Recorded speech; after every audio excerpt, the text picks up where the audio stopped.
3, 2, 1. Good afternoon and welcome to the City Council meeting of September 6th. I would ask that we all rise for the singing of the National Anthem. Oh, Canada, our home and native land, true patriot love in all of us command. With glowing hearts we see thee rise, the true north strong and free. From far and wide, oh Canada, we stand on guard for thee. God, keep our land glorious and free. Oh Canada, we stand on guard for thee. Oh Canada, we stand on guard for thee.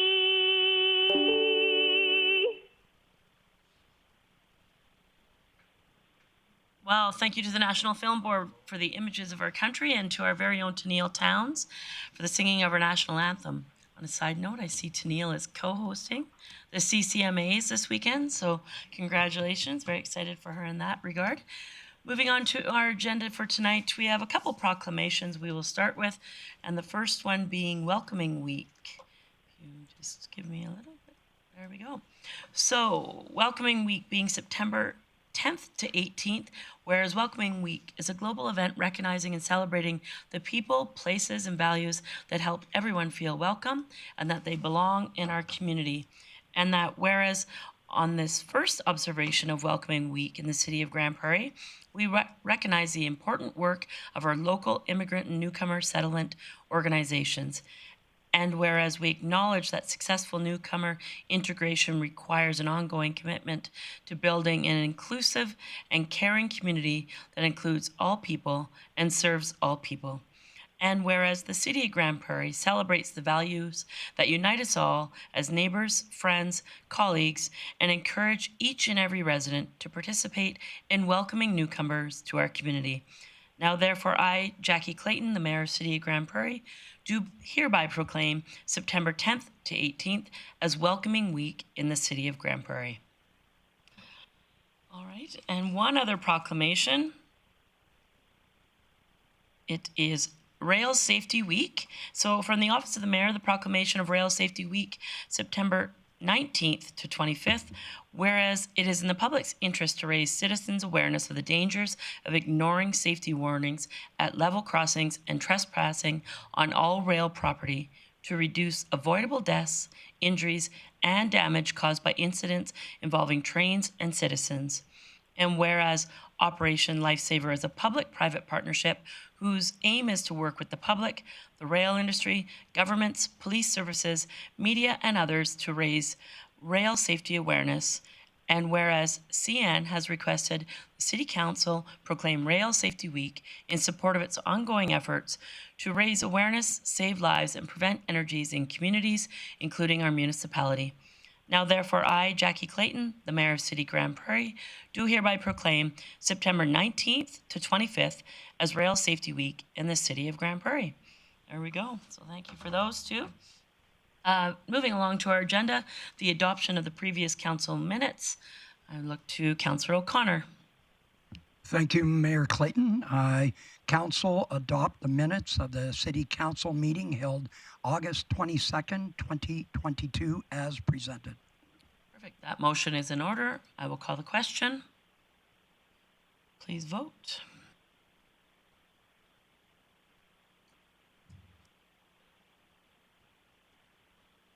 And that carries unanimously. Moving along, looking for the adoption of today's agenda, Councillor Blackmore.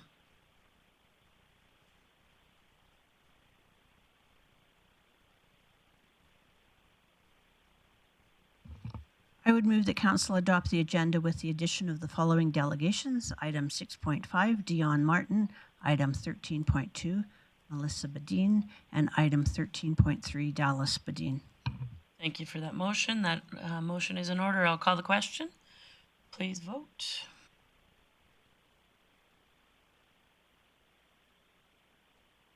And that too carries unanimously.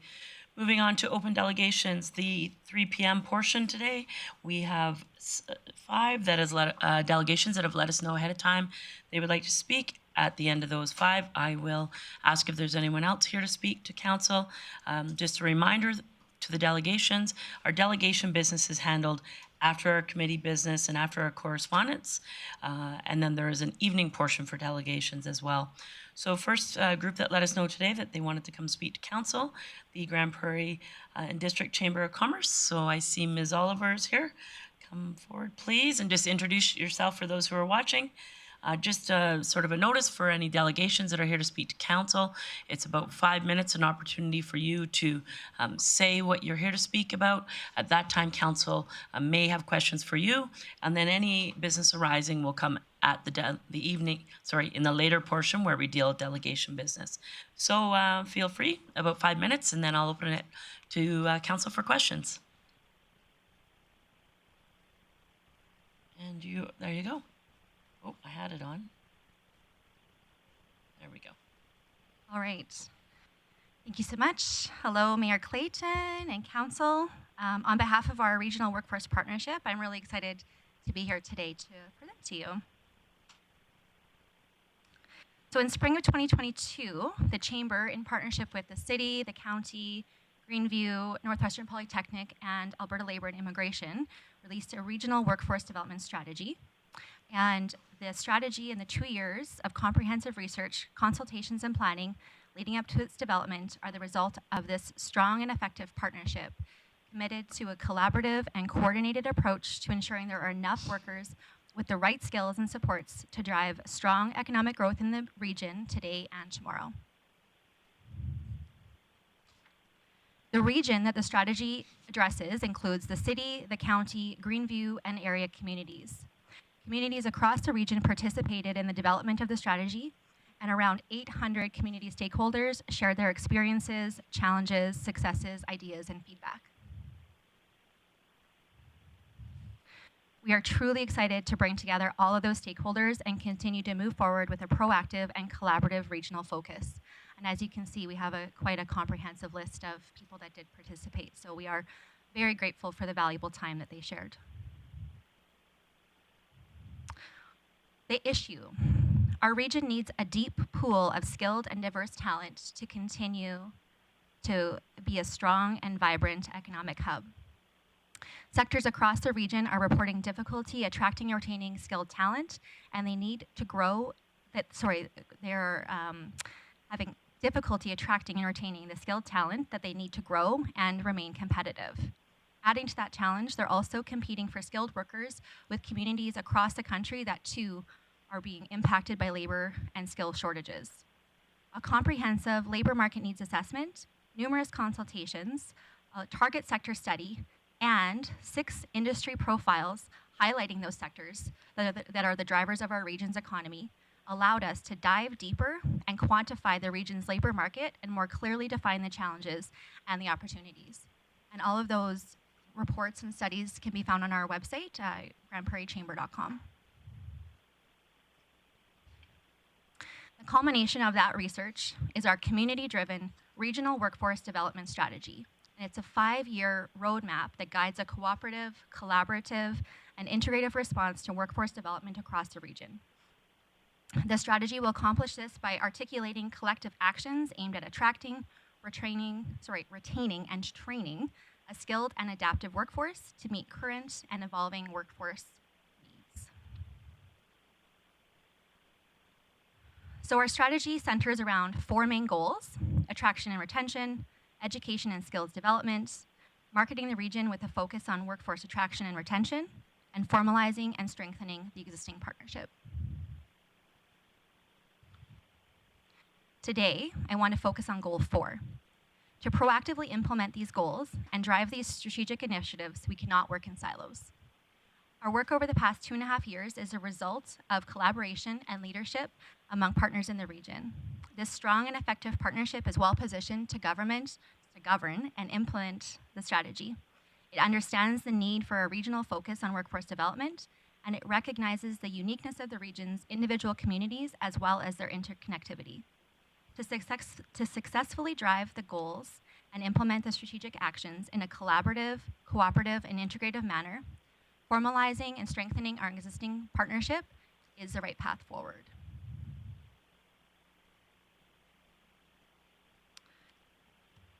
As the Regional Workforce Development Partnership, these partners together, which is the Chamber, the City, the County, Greenview, and Northwestern Polytechnic, will be an instrument of collective impact for workforce development across the region and dedicated to advancing the region's economy and well-being. The overarching purpose of the partnership is to bring coordination to a broad ecosystem of stakeholders in the region to collectively work together to shape the factors that will strengthen our regional workforce system. To meet its commitment, the partnership will facilitate, advocate for, allocate resources for, and manage implementation of the regional workforce development strategy.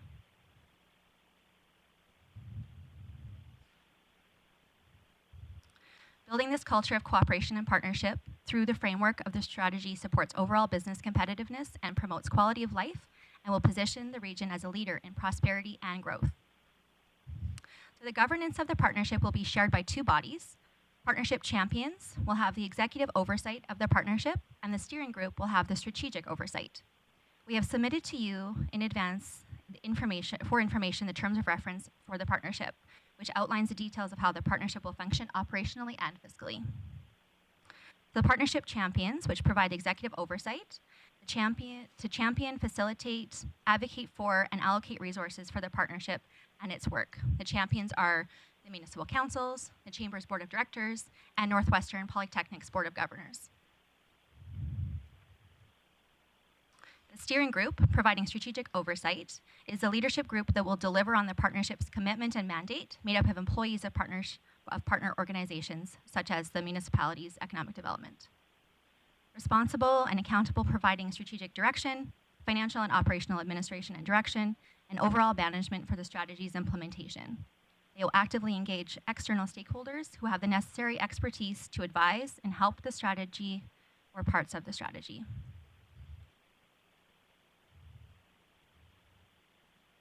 The partnership will be an initiative of the Grande Prairie District Chamber of Commerce, and the Chamber of Commerce will act as partnership administrator, and as such, the partnership does not need to create a new legal entity. The partnership and the initiatives as it engages in will be funded through a variety of funding sources, which include but are not limited to partner organizations and external funding sources such as provincial and federal grants. The Chamber will provide financial oversight for the partnership and its work, and a 3-year funding commitment from partners will support the operations of the partnership, allow for proactive planning, and ensure the partnership has the longevity required to address this critical issue. Our next steps are to continue to formalize the partnership. One of those steps is endorsing the MOU, secure a 3-year operational funding from the partners, and begin implementation of the strategy. On behalf of the partnership, we are requesting 3-year funding to operationalize the Workforce Development Partnership and execute on action items to achieve the goals outlined in the strategy. We aspire to hire a full-time staff person in the spring of 2023 so that time and attention is dedicated to this initiative. In addition to a full-time person, there is budget to develop a strategic communication plan, marketing plan, execution of the marketing, project management, and administration. And as detailed in the terms of reference, as the administrator for the initiative, the Chamber would receive an administration fee of no more than 10% of the project budget. This budget will get the initiative established and be able to keep the forward momentum we have built. It is our intention to find ways to make this project self-sufficient with future potential of industry and business funding. However, we're not quite at that point yet. So our request today to continue to move our work forward and put the strategy to work. We are asking Council to refer this 3-year budget ask to the 2023 budget deliberations, and we're also asking for endorsement of the Regional Workforce Development Partnership Memorandum of Understanding and Principle, pending the approval of the other partners in the coming weeks. In closing, I want to thank Council for your support and your interest in this project over the past 2.5 years. Talent, skills, and shortages are critical issues across all sectors in our region. A thoughtful, strategic, and collaborative approach to workforce development is necessary and urgent. Building a culture of cooperation and collaboration through this framework of this partnership supports overall business competitiveness and promotes quality of life and will position the region as a leader in prosperity and growth. Perfect. Well, thank you for your presentation. I'll now open it up to Council for questions. And I see in the queue first, Councillor O'Connor. Of course, you'd see me in the list first. This is almost, well, it's 27 years since the Chamber approached the city of Grande Prairie to look at promoting the area, and we brought a strategy of 19 different sectors. And with that, today, you see the results of the Gateway Project, which we witnessed happen because of that, going out and did a reverse trade show. So I want to commend your organization for coming full circle and now working with us in a partnership. I commend your organization. Thank you. Thanks for that. Opportunity for questions. Councillor Blackmore. Thank you, Mayor Clayton, and thank you for coming today. It's good to talk to the Chamber. What I see is that you've created, or that you are creating a process to manage an organization or to manage a strategy, but I don't see any outcomes or key performance indicators. I'm wondering what success is going to look like. What bang are we getting for our bucks? Ms. Oliver? Thank you for the question. So there are various parts of the goals and the actions. So we don't have all of that figured out yet. One of the actions within the goals is to create a concierge service to help retention of new employees in the area. So part of that program would be a measurement of how long do these people stay in our area once they've been connected through the concierge program, comparing to the employer's past records with employee turnover and such. So each kind of component within the strategy will have its own independent key performance indicators. So what you're saying is at this moment that has not been defined. That's Ms. correct. Oliver? That's correct. Okay. Councillor Bosch. Thank you, Mayor Clayton. I guess my question was quite similar to Councillor Blackmore's. Is there any kind of strategies and initiatives other than the concierge that you can share with us? Yes. So the one part of what we're doing with having a full-time staff person that we aspire to hire is to get some of the other actions off the ground. Part of what it is to also understand what's happening right now and take an inventory of what's going on. So for under goal 2, attract and retain talent. So does this show up for you guys when I pull it up? No. But it can if you, there we go.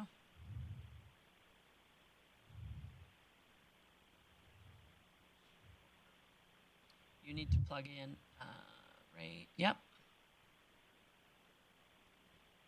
So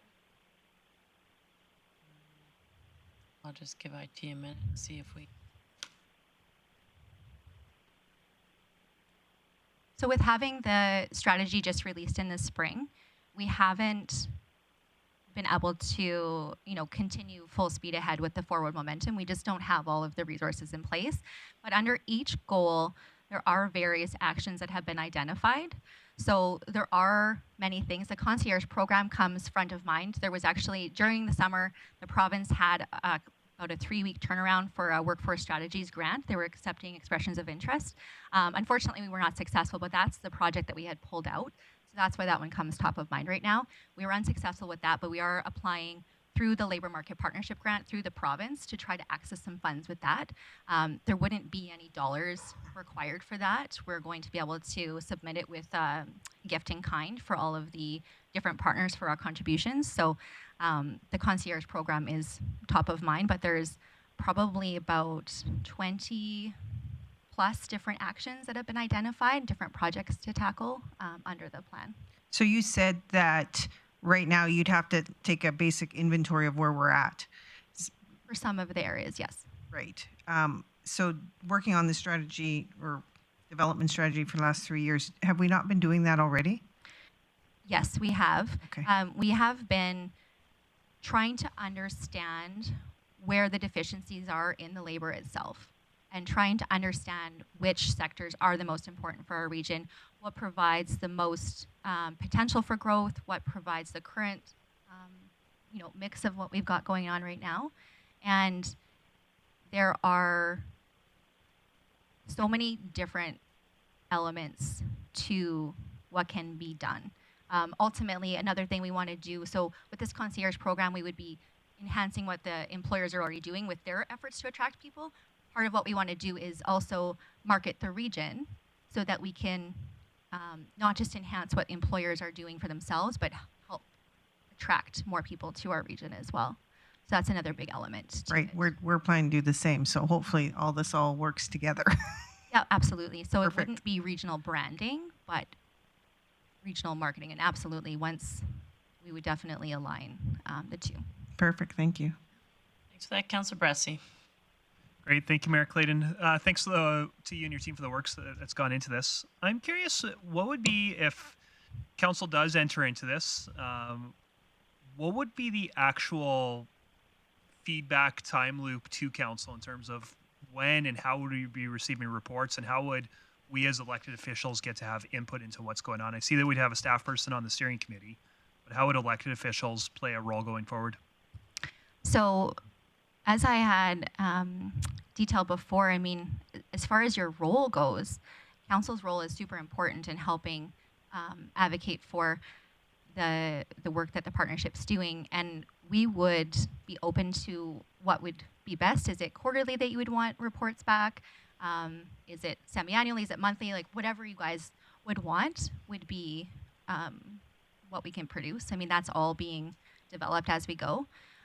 With the full-time staff person being an employee of the chamber, there would be that, chamber to the steering group, and then the steering group to the champions. So we can definitely are open to what would you guys like for feedback. Okay. And then if I may, one more. Go ahead. And then I'm also curious, when you're talking about things like the concierge service, where you've got limited resources in that, and maybe a lot of people that want to access that, would your prioritization just be the same prioritization of industries that came out in the needs assessment, or how would you be prioritizing who to market to, who to concierge, who to provide different services to? Yeah, that's a good suggestion. So, getting the project off the ground, we would be servicing people kind of as they come. We're going to be leveraging, local ambassadors and local champions who are already doing some of this stuff and connecting it in. I hope we get so busy that we have to really prioritize. But we'll just, we're going to continue to leverage resources where we can. I hope to not have to ever say, no, I'm sorry, we can't help your employee, or your employee, right? You're not on the list. So we'll definitely do our best to just maximize the resources that we have and help as many people as we can. Great. Councillor Berg.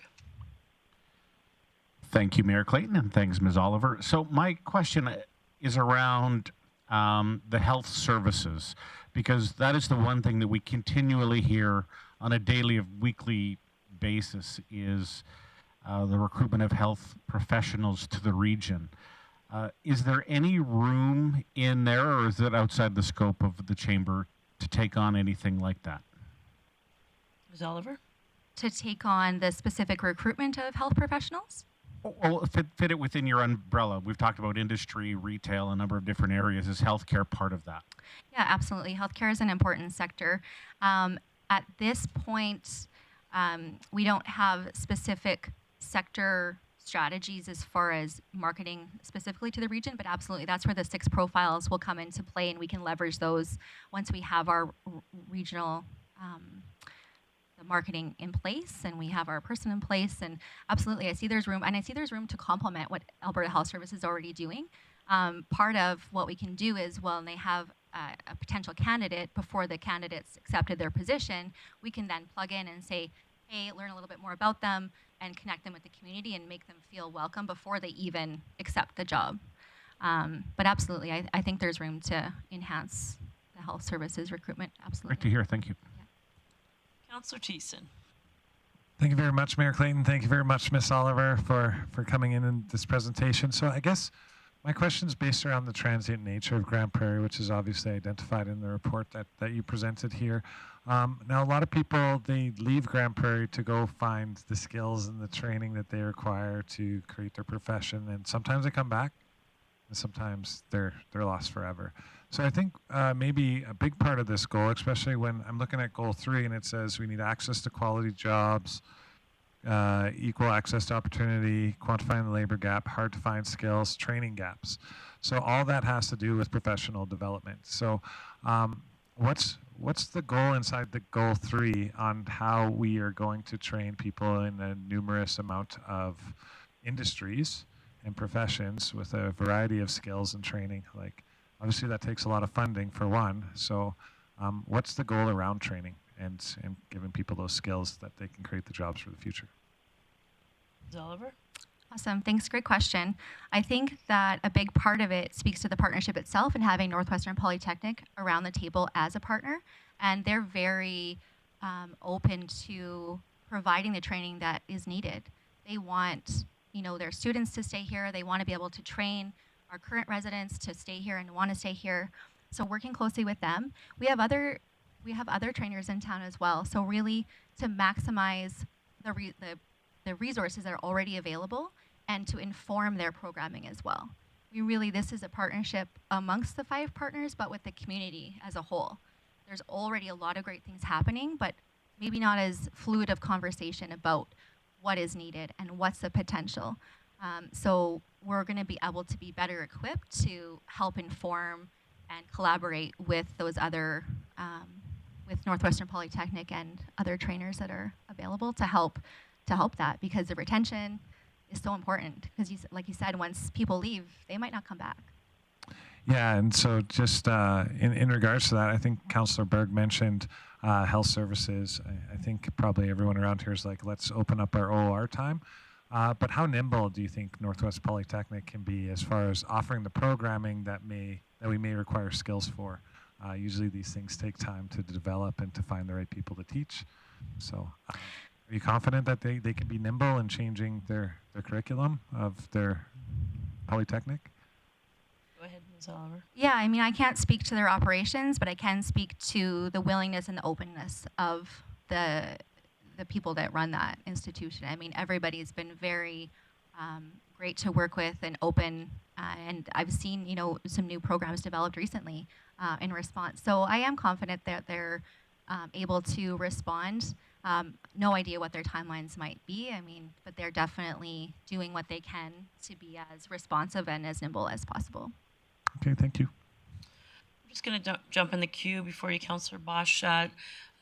Tell me, so you explained that the funding you're looking for from the municipal partners at 68,500 times 3 plus 10,000 from Northwest Polytech puts us at about 215.5. And just to confirm, you're looking at no greater than 10% for a management fee.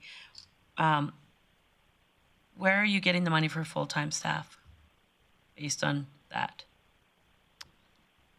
So with the administration fee, that goes to support not the full-time staff person. That goes to support the rest of the chamber operations to support that staff person and to plug into all the other infrastructure that we have and the support that will come with that. So the administration fee is separate from the full-time employee. Okay. And in the budget, it's $20,000 that we have for the administration fee for all 3 years. We didn't bring it up to the full 10%. So the chamber's going to pay for the full-time staff?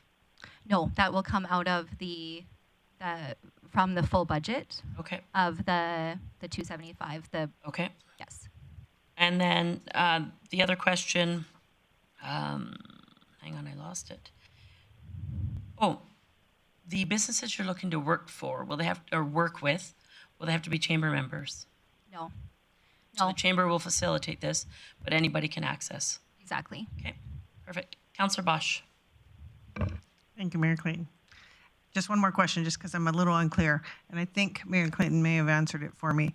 When you're talking about assisting someone, are you talking about independent employees, or are you talking about businesses, or like each business as independent? So we would access the employees through the business, but once we connect with the business who says, hey, I have this new person, then we would work one-on-one with the person. How do you, okay, so this in lies where my question is, how do you stay away from HR protocols between you and the businesses? If you're dealing independently with the employees, how do you have that separation?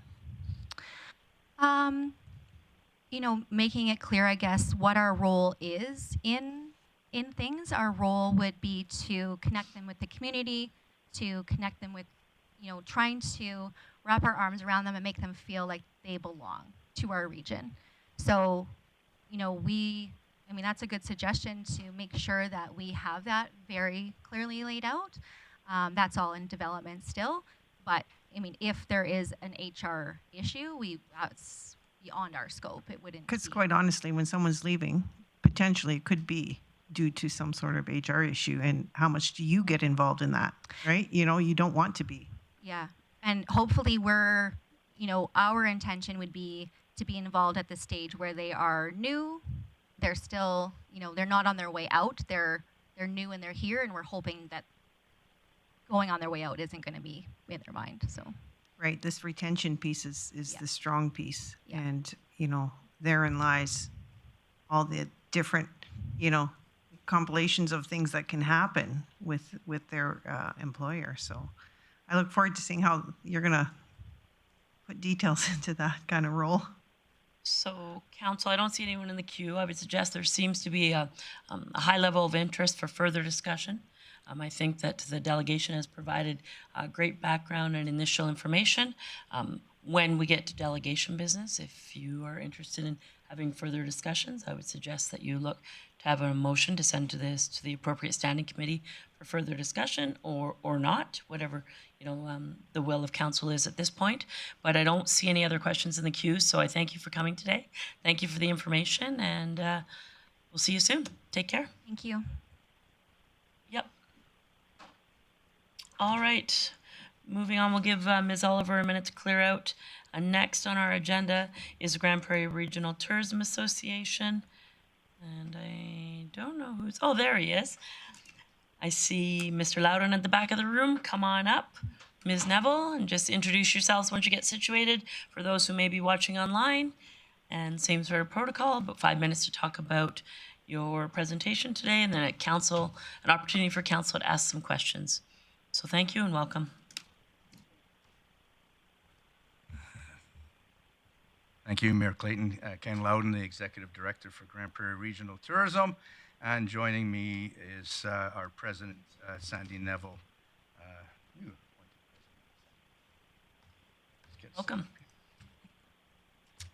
All right, this presentation, thank you for privilege of speaking today to Council, is for information purposes really only, to give a high-level recap of our life and experiences in the tourism industry since I adorned the mantle of the new Executive Director in March last year. So it is a high-level overview, so we won't drill into too many details today.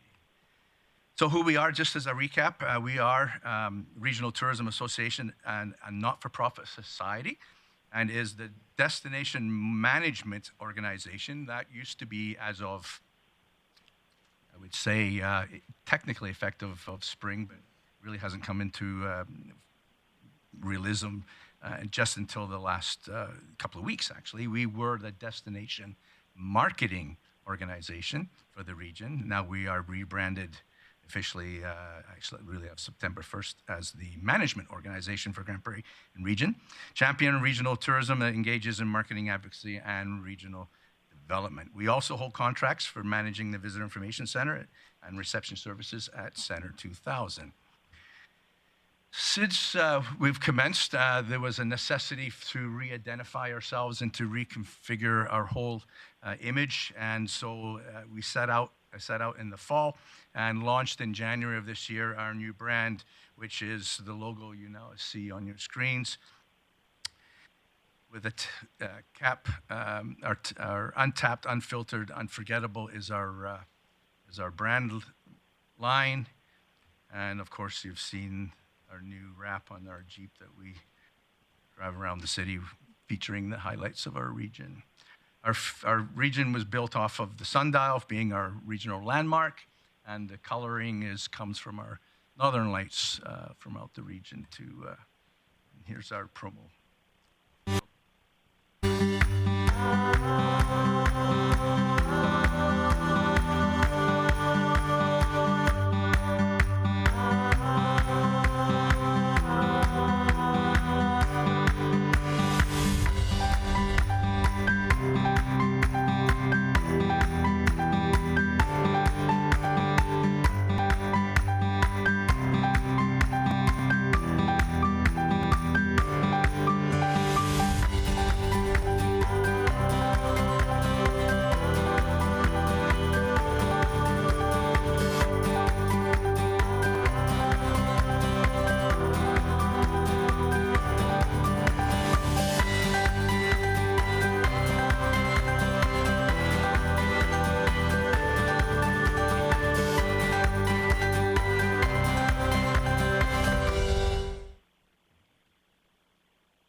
So we are a membership-based organization comprising right now is about 160 members and 6 regional stakeholders, of which the City of Grande Prairie is the primary, then the County of Grande Prairie, the MD of Greenview, Saddle Hills MD, and then Sexsmith and Beaver Lodge comprise of our regional footprint. Our tagline represents the fact that we are a dichotomy of urban retail and experiences, as well as the outdoor or rural sector and experiential opportunities that come together.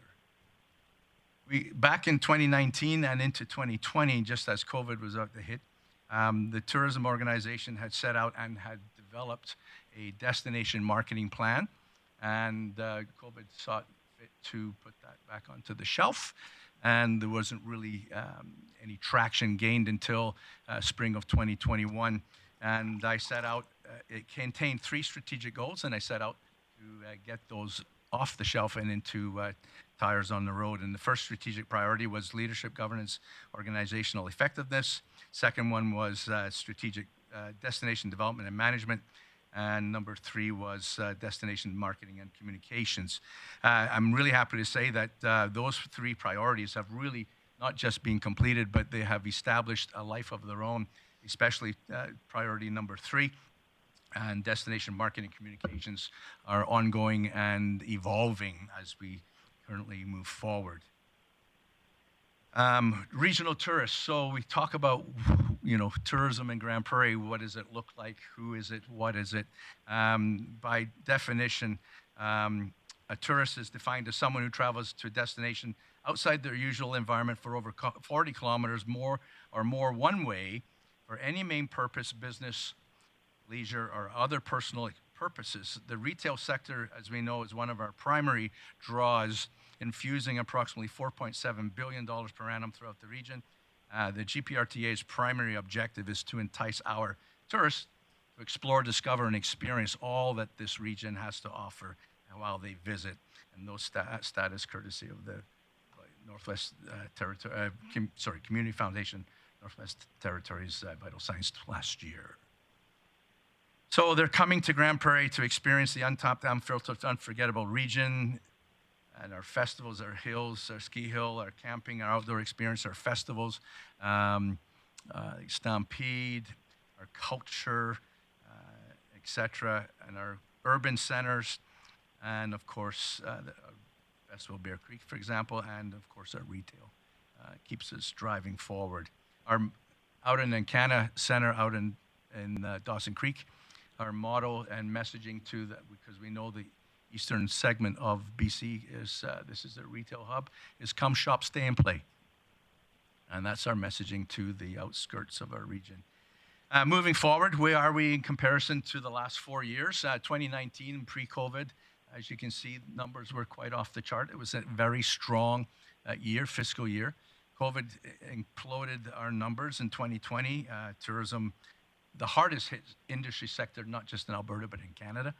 The number of job losses across the country was profound. 2021, as restrictions started to ease, we saw a little bit of resurgence. Travelers in Alberta within the province started to move around a little bit more comfortable.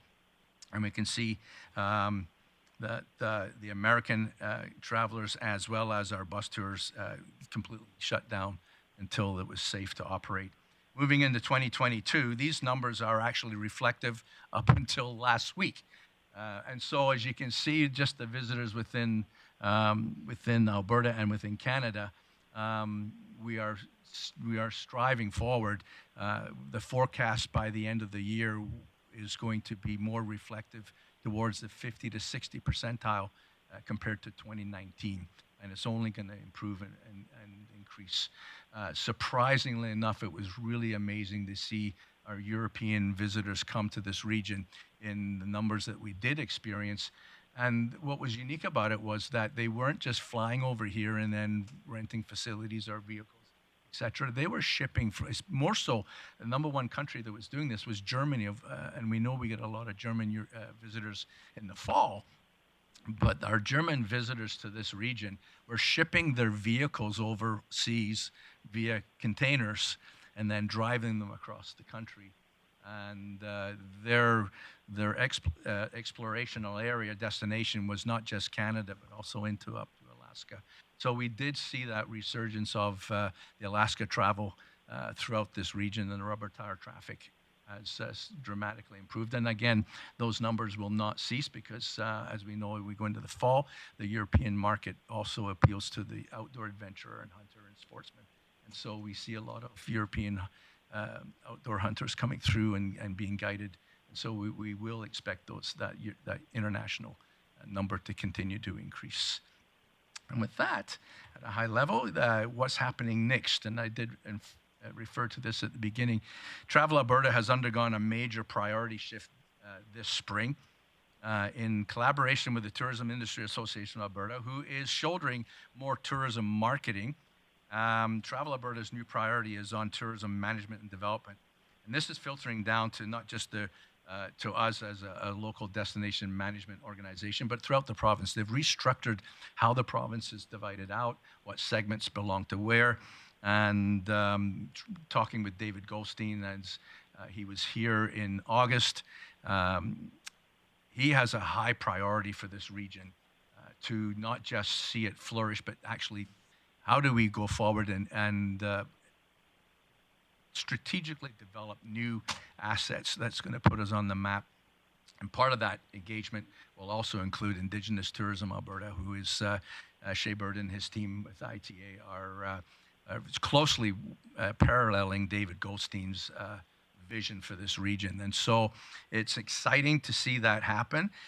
Challenging because right now the biggest issue we are facing is that we don't have really true overall picture of what does that really look like yet.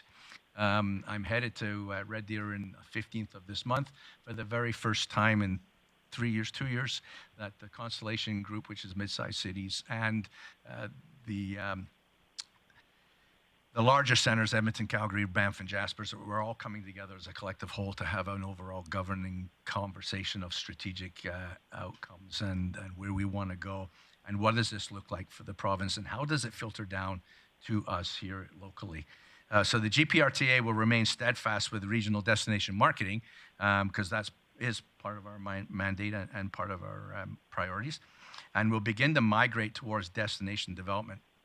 In that, priority one, with the new funding sources that Travel Alberta has provided for us, will be the creation of a new regional destination management strategic plan, which will outline our direction moving forward, hopefully with a 3, 5, 10-year outline of not just a philosophical approach to aspects, but actually rubber tired. In year one, you're going to accomplish ABCs and with measurable outcomes and KPIs. And with that, Council and Mayor Clayton, I thank you for your time. Perfect. Thank you for that. An opportunity now for Council to ask questions. Councillor Bressie.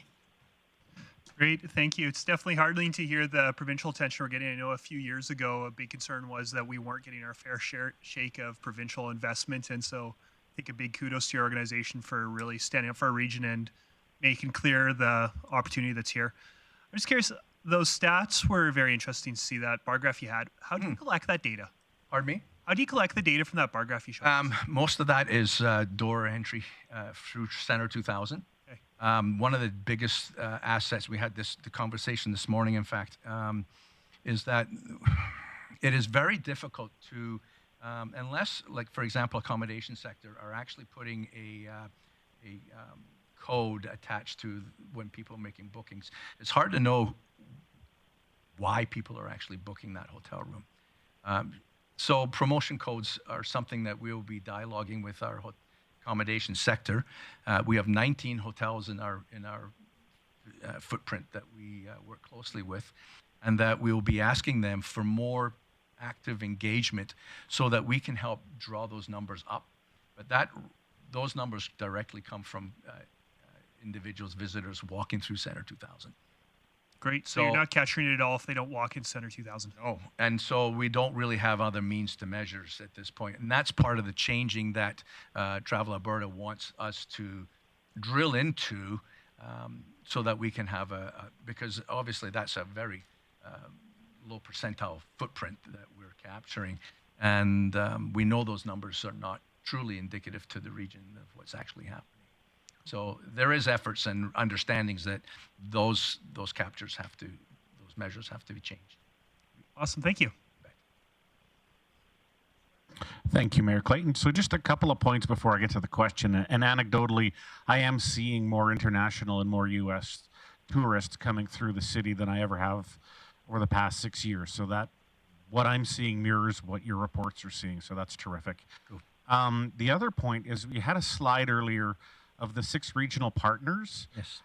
When I look at the images that you had for Grande Prairie, I know one of them was down at the river, so not in the city. So if we're marketing the city, I'd love to have city images. Thanks. Ooh. It was one picture, Greg. Yeah, and it's an important one. Yeah, true. Okay, Yeah. so my question is around social media. It's something we have talked around the council table quite a bit on how do we build the image of the city and the region through social media. And I know regional branding is important, and I believe there's a hashtag, something along the lines of Explore Northwest Alberta or Explore NWAB. But a casual tourist may not know to look for that.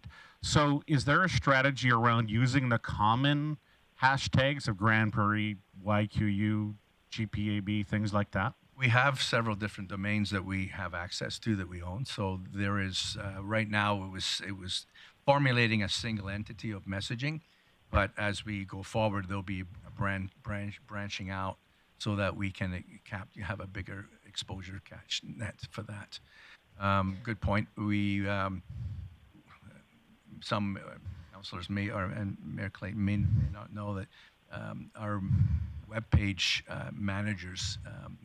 Image Design and 910 had catastrophic web failure, and several key businesses and industries throughout the region all lost their web pages. So we are in the throes of still rebuilding our web page back. Town of Beaver was one, Nighthawk was one, the Art Gallery, so on and so forth. So we will, once we get reestablished with that, there'll be different offshoots that we will filter through, not just social media, but our webpage as well.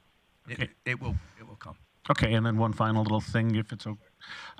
You'd mentioned Indigenous Tourism Alberta. They're actually coming up, I believe, for the first time on their own. That's October 4th and 5th. For cultural awareness training, yes, we've been pushing that out. In fact, I just sent another email reminder to our membership to engage, and we'll be pushing it. We've mentioned issuing that notification through the chamber as well. Yeah, thank you. I saw that. We are very closely engaged with Indigenous Tourism Alberta. It's a personal thing for me, and Shay has expressed the need for this region to truly evolve and present an authentic original experience that has cultural trueness, and because that's the one thing. I mean, we have operators here, but there's no cohesiveness between them. There's no organization aspects, and that's part of Shay's outlook and forecast to try and remedy that, and to bring a stronger voice, single entity voice, that this region has amazing Indigenous culture to experience. Great. Thanks, Ken. Thank you for that. Councillor Blackmore. Just a quick question, Ken. You did mention you're a membership-driven organization, and I am guessing that your membership took a bit of a hit during the last couple of years. I'm wondering how much of a rebound you're seeing with your membership. I'm really happy to answer that question. Thank you. We did see a huge decline in membership. We have grown 50% since I started last year. And so with 160 members, we were down to 80. So our forecast is that number will be closer, hopefully, with the new fall push, we should be closer up to the 200 mark. We've never been there before. So we are actually ahead of, as an organization, membership-based. We have more members now than we've ever had over the last 22 years. Excellent. Thank you for that. Councillor Bosch. Thank you, Mayor Clayton. Hello, Ken and Sandy. Nice to see you. I see, such positive horizons for tourism and working with partners. I think that's the only way we can go, right, to get our name and brand out there. So my question is, and I'm not sure you can answer this or not, but with your statistics that you had shown, pre-COVID, approximately 30% of our tourists came in through family, friends, relatives. Do you know what that percentage is sitting currently?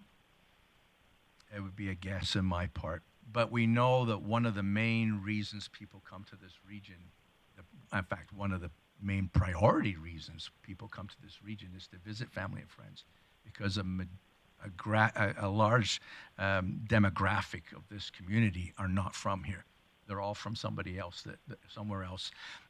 As you may have experienced and know yourselves, that people come here with a 3 or 5 year plan, and here they still are 20 odd years later, or so. 50 for Mike, yes. Even though, yeah, anyway, I won't go there. But we know that is still a strong influx of visitors to this region, and so when one of the messages that we put out through social medias is that if you have friends and family, come down and visit us at Center 2000. We'll plan out itineraries, give us how many days their friends are coming for, and we'll build you these programs for them to discover and explore. And so we did see a strong uptake on that through our social media messaging. So, but to give you a specific percentile, it would be a long shot. I'd like to see that in the future, if we could somehow look into that, because I'm curious if our local tourism is strong, then our regional and national and international tourism can be stronger, right? So 100%. Yeah. Good job, guys. All right. Councillor Thiessen with a question. Thank you very much, Mayor Clayton. Thanks for coming in here, you two. Sandy, I've known you since I was a kid. So right before you came in here, we had the Chamber come and present their regional workforce development strategy. I know you guys are in the same building, Center 2000, and one of their big things is about attracting skilled labor and investment into the city of Grande Prairie. what's the Grande Prairie Regional Tourism Association done in regards to investment tourism? Like, obviously your business is to attract people to the area, but how can tourism help to stay, not just bring people for a little bit, but help them to stay, invest in the region? And have you had any conversations with the Chamber in regards to their strategy? I love that question. Thank you for asking that. How much time do we have, Mayor Clay? Not a lot. Any engagement with the Chamber on this conversational piece? No, we haven't. In fact, it was one of the points that I had, when this all came to fruition and the light that the Chamber was venturing down this road, one of the questions is, why were we not invited to the table? And I will be remedying that. However, to answer the question specific, I've had actually businesses contact me this year and saying, I'm trying to recruit employees and cannot because they're going Grande Prairie. Why would I want to go there? Because they have the stigma and the misunderstandings of what this region is really all about. And so I have sent a few, not a lot, but a few employers. Our position is to provide the statement on the quality of life that we have in this region. You might want to come here and invest in the business and open up the doors, but if you're going to get people to come here, they want to know what to do after 5 o'clock and what's on the weekends. And that's our job.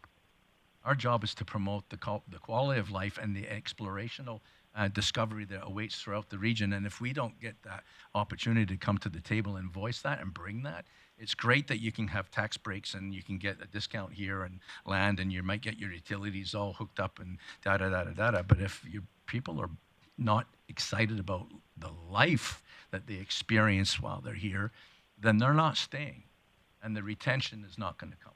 So our role, and we are really, more so now than ever, we want to be that voice that advocates that we are all about the quality of life that comes after hours, because that's people, we know people in this region, they play hard, or they work hard, but they play harder. And they live to play and not the other way around. They're not here to work hard just because they like to work hard. They want to experience quality of life. And so that's the messaging that we are seeking to put out there. And I think more and more of the municipalities that we are working with and the Chamber are beginning to recognize that and let us speak. Yeah, I'm happy to hear you say that. You actually gave me goosebumps running down my back. But yeah, I see tourism as a vital partner in helping to attract and retain so many different professionals. And with impact, invest, GP right upstairs. We're now in physical proximity that when things are coming between that department and ourselves with economic development, it's a quick conversation and it's immediate. So we're not time lagged by bureaucracy. So that's been an amazing move, and I commend the council for setting that up because that's where Invest GP belongs with us. Chamber in the same building. In the Chamber. So it's that three-way collaboration. Perfect. Thanks for that, Councillor Thiessen. I see no one else in the queue, so thank you for coming today. Appreciate the update, and we look forward to hearing from you soon. Same time next year.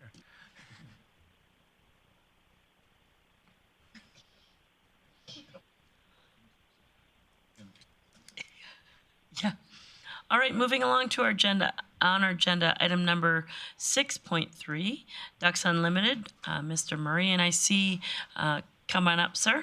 I also see you have a guest online if you want to introduce them. And I'm trying to stick to the protocol of 5 minutes if you can. That would be appreciated. And then open an opportunity for council to have questions. And if you just could introduce yourself once you're ready, for those who are watching online.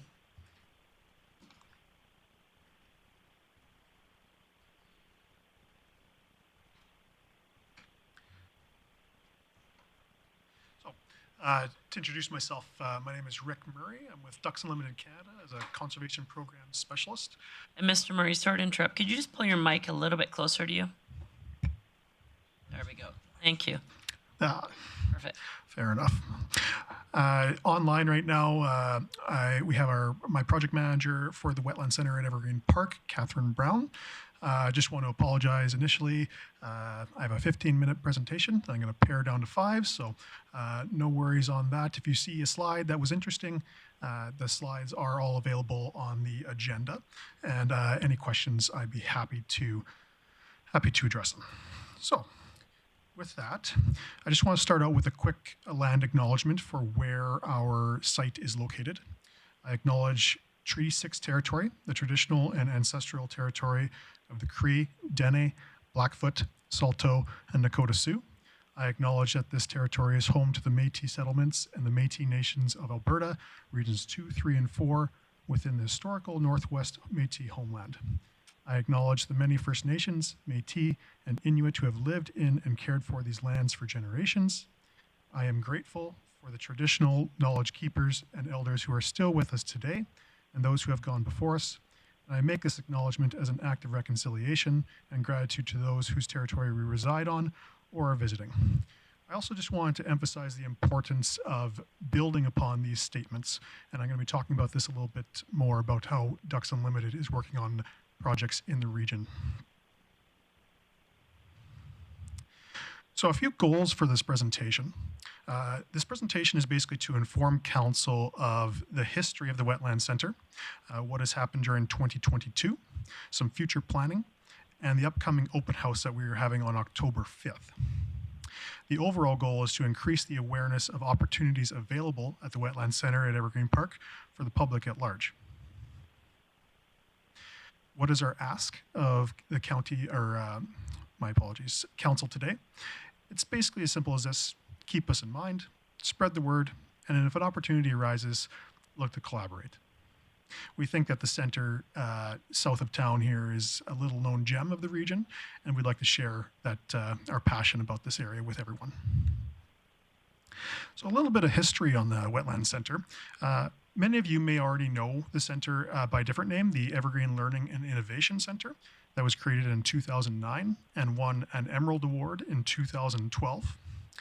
Back in 2016, we, Ducks Unlimited, partnered with Ellis for a wetland conservation and mapping project, and then in 2018 partnered to create a Wetland Center vision for the center that was based on an AER Creative Sentencing Fund. In 2021, the original group Ellis, with full support from their group, we have taken over coordination of the site, and that's through our funding partners, who are, which is mainly funded by FRIA, which I will get to. I will go through all our funding partners at the end of this presentation.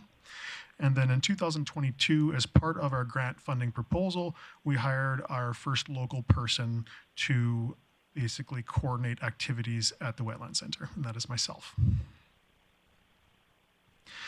So I'm sure, I would assume all of you are familiar with Evergreen Park being so close to town, but just to give you an idea of what the Wetland Center is at Evergreen Park, there are two specific areas, colloquially known as Area 1 and Area 2. Area 1 is the original Evergreen Learning and Innovation Center, which was originally developed as an area where industry demonstrations could be shown in person to show how we could minimize our environmental impacts by getting away from business as usual practices. Getting people, government, consultants, industry together on the ground, boots on the ground, to discuss how can we improve our outcomes.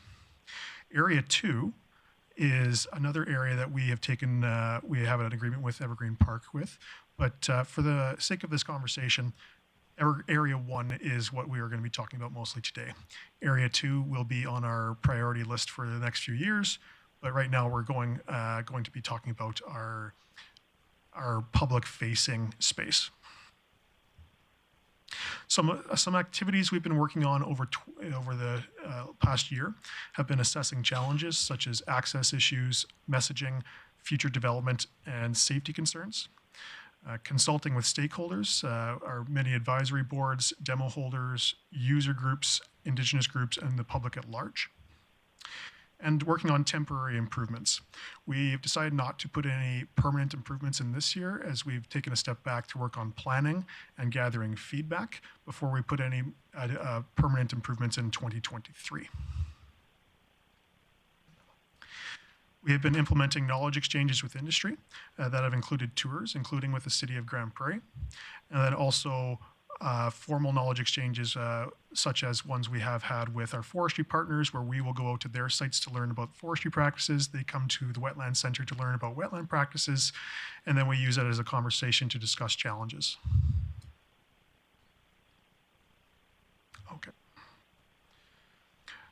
Connecting stakeholders, looking to connect groups that are already using the site.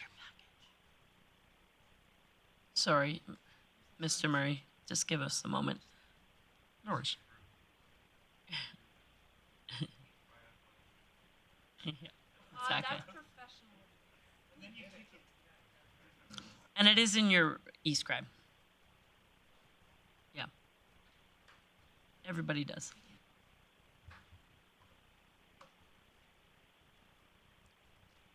It was a good little intermission. All right. If you'd like to continue. Happy to. There we go. Okay. Oh, I can't believe that's just going to show everything then, eh? Okay. Well, you know what? We don't need everyone to see my notes as well. Okay. My notes. Want to continue, Mr. Murray? Everybody that this presentation is for has it in their e-scribe. Absolutely. Thanks. So just to recap, knowledge exchange with industry, connecting stakeholders, and then also hosting K through 12 classrooms and organizations, such as Inside Education and the Walk Through the Forest event through JAPISIS. That Walk Through the Forest was around 1,000 grade 6 students and teachers coming out to meet with a number of stakeholders holding booths at the Wetlands Center, and we hope to have that as a permanent event going forward. Engaging volunteers. We have a number of volunteers who have been working with us, as mentioned, through ALPAC summer students have been working with us. We've also had the Junior Forest program out at our site. Along with actually public at large, we have a number of citizen science data collection programs, and we've had the public at large helping us out with that, which has included water well data collection and vegetation data collection. Our team has been collecting ecological data for the site, which has included water well data, soil, wetland classification, and we hope to be expanding into carbon sampling for some of our peatlands to determine our carbon footprint actually in the Wetland Center. And lastly, community outreach, attending events in the community so we can not only talk about how the wetlands, what the Wetland Center can offer to folks, but also what Ducks Unlimited Canada is involved in the region. So one thing I definitely wanted to highlight in this presentation was our Indigenous wetland pilot project, which kicked off this year. The goal of this project is creating a safe and respectful place to share and honor Indigenous wetland knowledge. Project funding is available to create a decolonized sharing environment for Indigenous partners to shape this project in a way that meets community need. To put this more simply, we've been taking 2022 to build our relationships with Indigenous groups in the region. And this has included looking for opportunities to work together, looking at how we can collaborate with these groups, and more importantly, just how DUC can help clear the way for ideas that Indigenous groups may have for use of the site.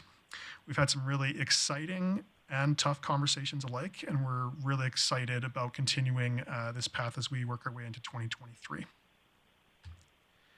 So where does the Wetlands Center go from here?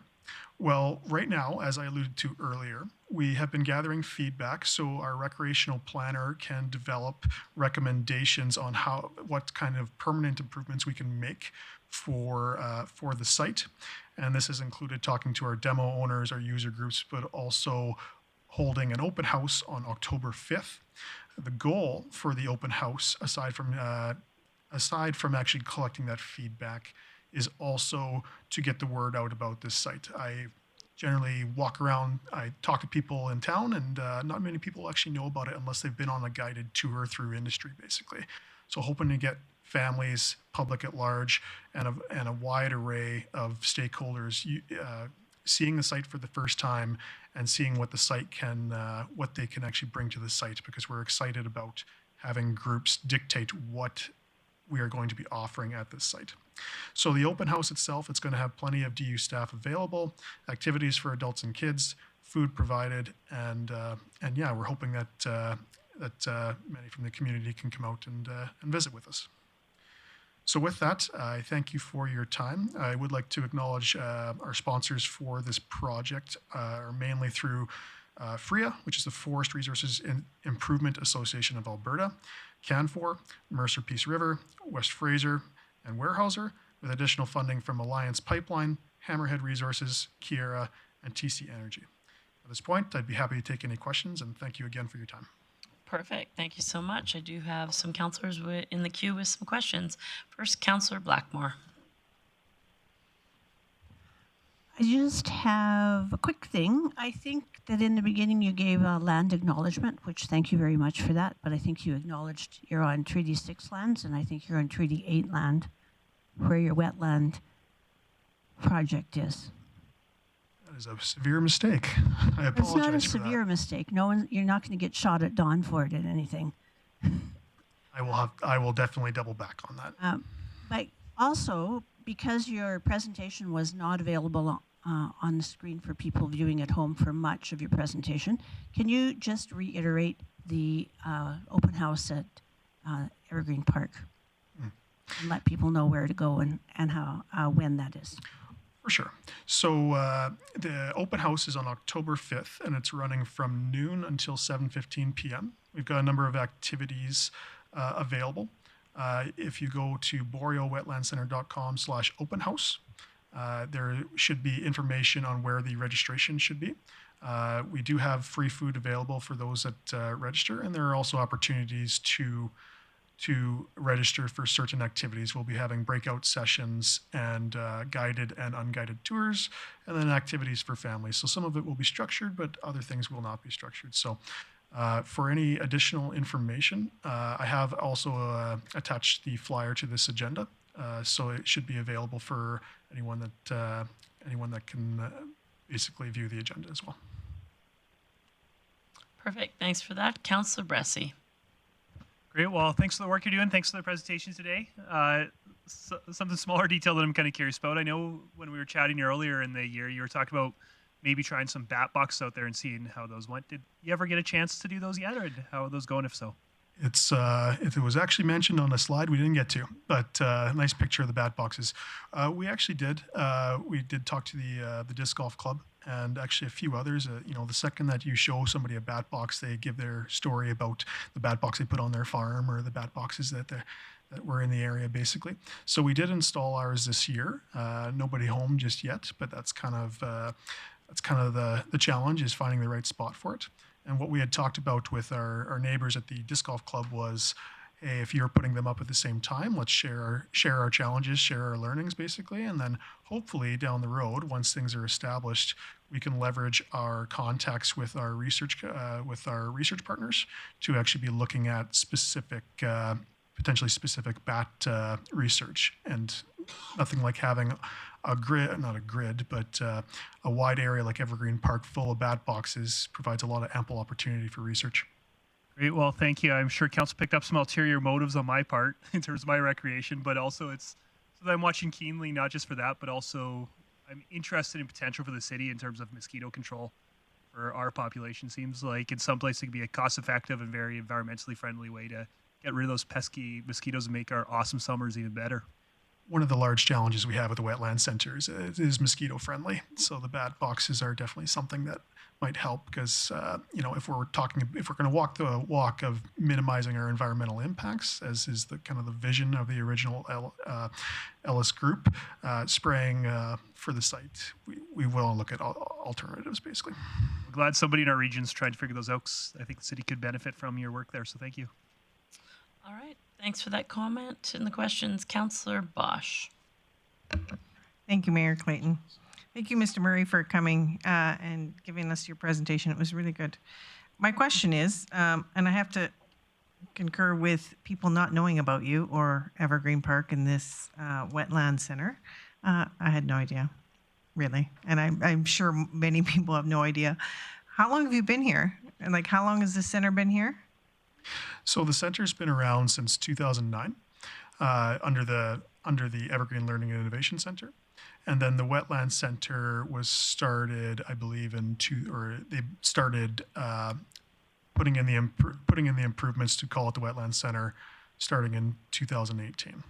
So it is a bit of a running joke in our group that it's difficult to find somebody that knows about this site unless they've been given a specific tour, or we have a lot of school groups go out, so maybe people's kids would actually know better than a lot of folks in town.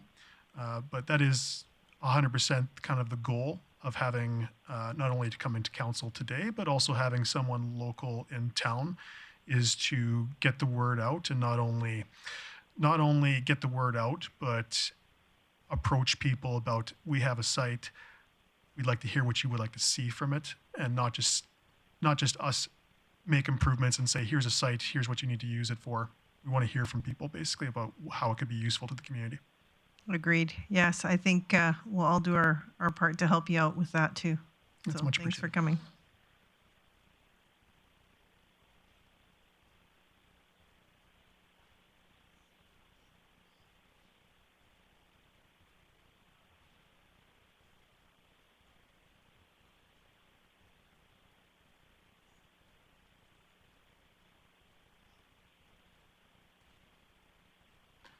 Thank you for your time.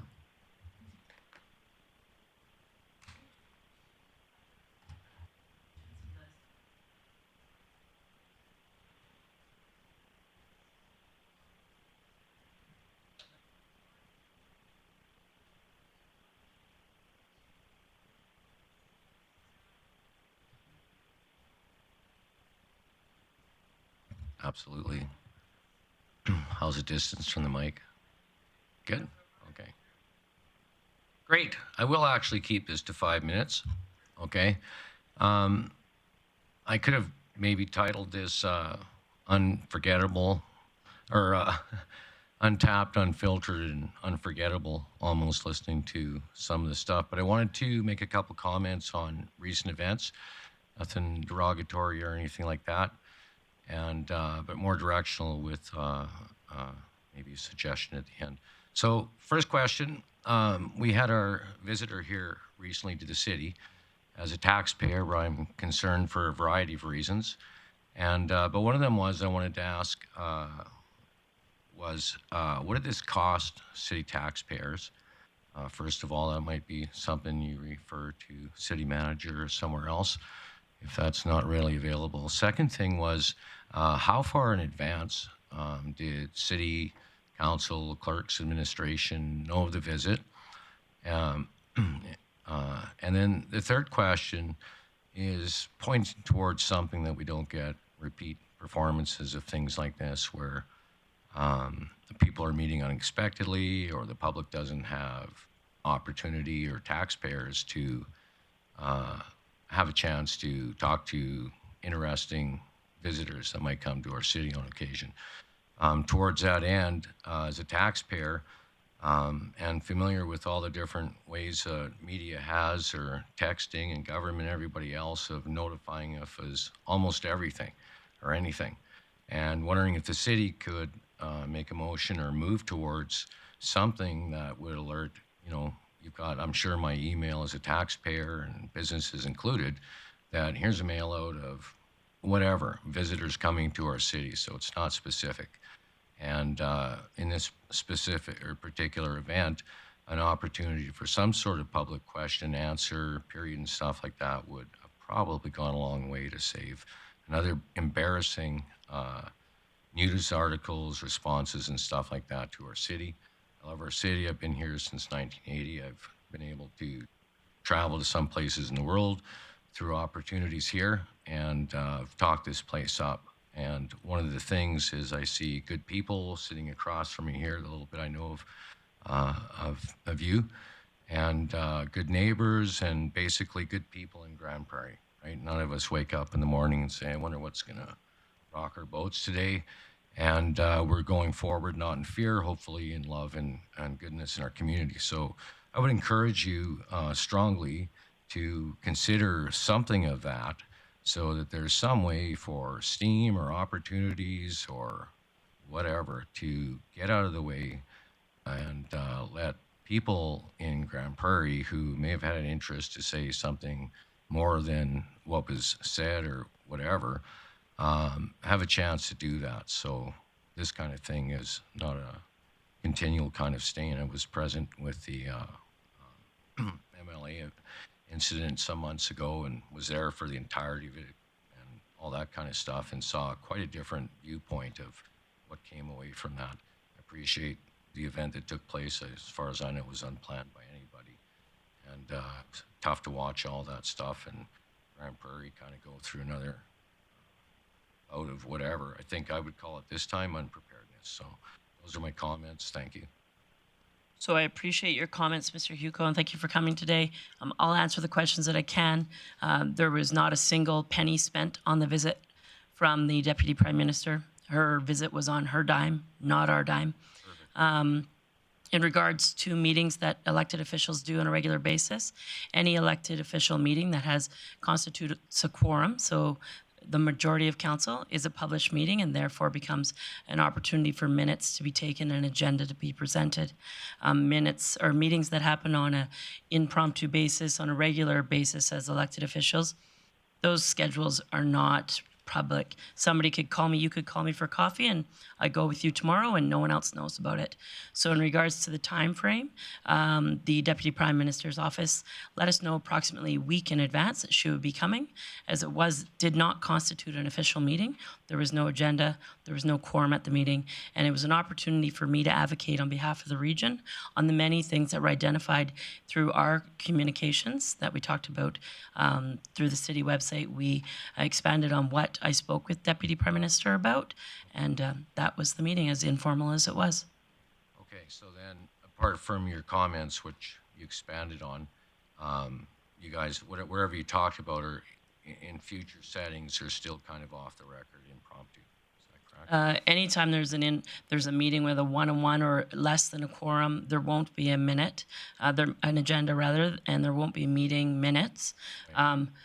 If you would like to speak to the Deputy Prime Minister, I know that her email is public information and there is a forum for you to be able to speak to her. This was an opportunity for me as the elected leader to speak to her, to advocate our priorities as a city and our priorities as a region. Right. So I appreciate that you have a collection of priorities and stuff from people. If you can appreciate that, me having a coffee with you to talk about developers planting fruit trees on front lawns instead of, and they might be doing it already, might be a different conversation than the one you might have with Deputy Prime Minister or someone the like. And so I'm not talking about those kinds of things. I'm talking about stuff that I feel could be avoided. I appreciate that that was last minute, and maybe a notice to her office might be in order that some more advance notice would be appreciated next time. Would love to have you again, opportunity to talk to the public, something like that. Is that something council can do, or just distinguish that she's not, somebody you're going to go chat with for coffee, and it's like that, right? So we did let the Deputy Prime Minister know of the agenda items that I would be speaking with her. Okay, great. They were advocacy items that council has approved as advocacy items, including the funding for the retroactive pay for our CMP. We spoke about the missing Court of Queen's bench judge. The items have been identified in our comms and our social media posts. If you want to speak to the Deputy Prime Minister about items, I suggest you communicate through her channels, through email, whatever she would like to use as a form of communication. But if somebody picks up the phone and calls me and says, I would like to build a cogen plant in your city, I'm not going to tell the world about that. I'm going to have a meeting with her, that person. I'm going to talk about priorities, because this council has established that new revenue streams in the city are a priority. There are ways that we have meetings on a regular basis with people that align with our advocacy priorities, and that's exactly what happened on that day. Right, okay. So your advocacy and I'm not trying to pin you down here, don't get me wrong. This is not the purpose of this. This is just kind of, okay, if I'm going to ask any other question at some other point in time, I don't want to waste my time with something I could ask you. It's like framing the way forward or how you build on something. So for advocacy and stuff, are those general kind of things, like if I could just say it was, council kind of aware, the kinds of things without getting... I do not establish the advocacy priorities on my own. They are approved in a public conversation by council. They're available on our website. Okay, so then any of those kinds of topics in general are things that pre-approved. And I was just asking, though, if the council knew within a week of that as well, not because, oh, why didn't you say it or anything like that, just was that awareness that this meeting you were having kind of Council was aware of the meeting, yes. Okay, perfect. Thanks, that's all right. I don't see anybody in the queue, so unless you had anything else, Mr. Hugo, I appreciate you coming today. Okay, thanks. I appreciate your time. Thanks so much. Moving on to the next agenda item, 6.5, Ms. Dion Martin. Same sort of protocol. Please just introduce yourself for those who may be watching, and about 5 minutes for your presentation, and then I'll open it up in case council has any questions. Thank you. I'll probably speak longer than allow you guys to, ask questions, because you probably won't have many for me. Good afternoon. My name is Dion Martin. I'm going to speak of government data and information from world-renowned doctors with a few questions for council at the end. I present today raising awareness with great concern and fear for my family, friends, and my community. The AHS 2020 consent form for COVID-19 immunization says immunization protects you from disease. Get protected, get immunized. Many people of the city complied, many due to fear, many couldn't lose their jobs, and many people like my mom couldn't see her dad or see her husband in long-term care. And tests were expensive and invasive, just like the vaccines. And the mandates in my dad's home, because this is still very personal for me. The mandates in my dad's home were only dropped on July 13th.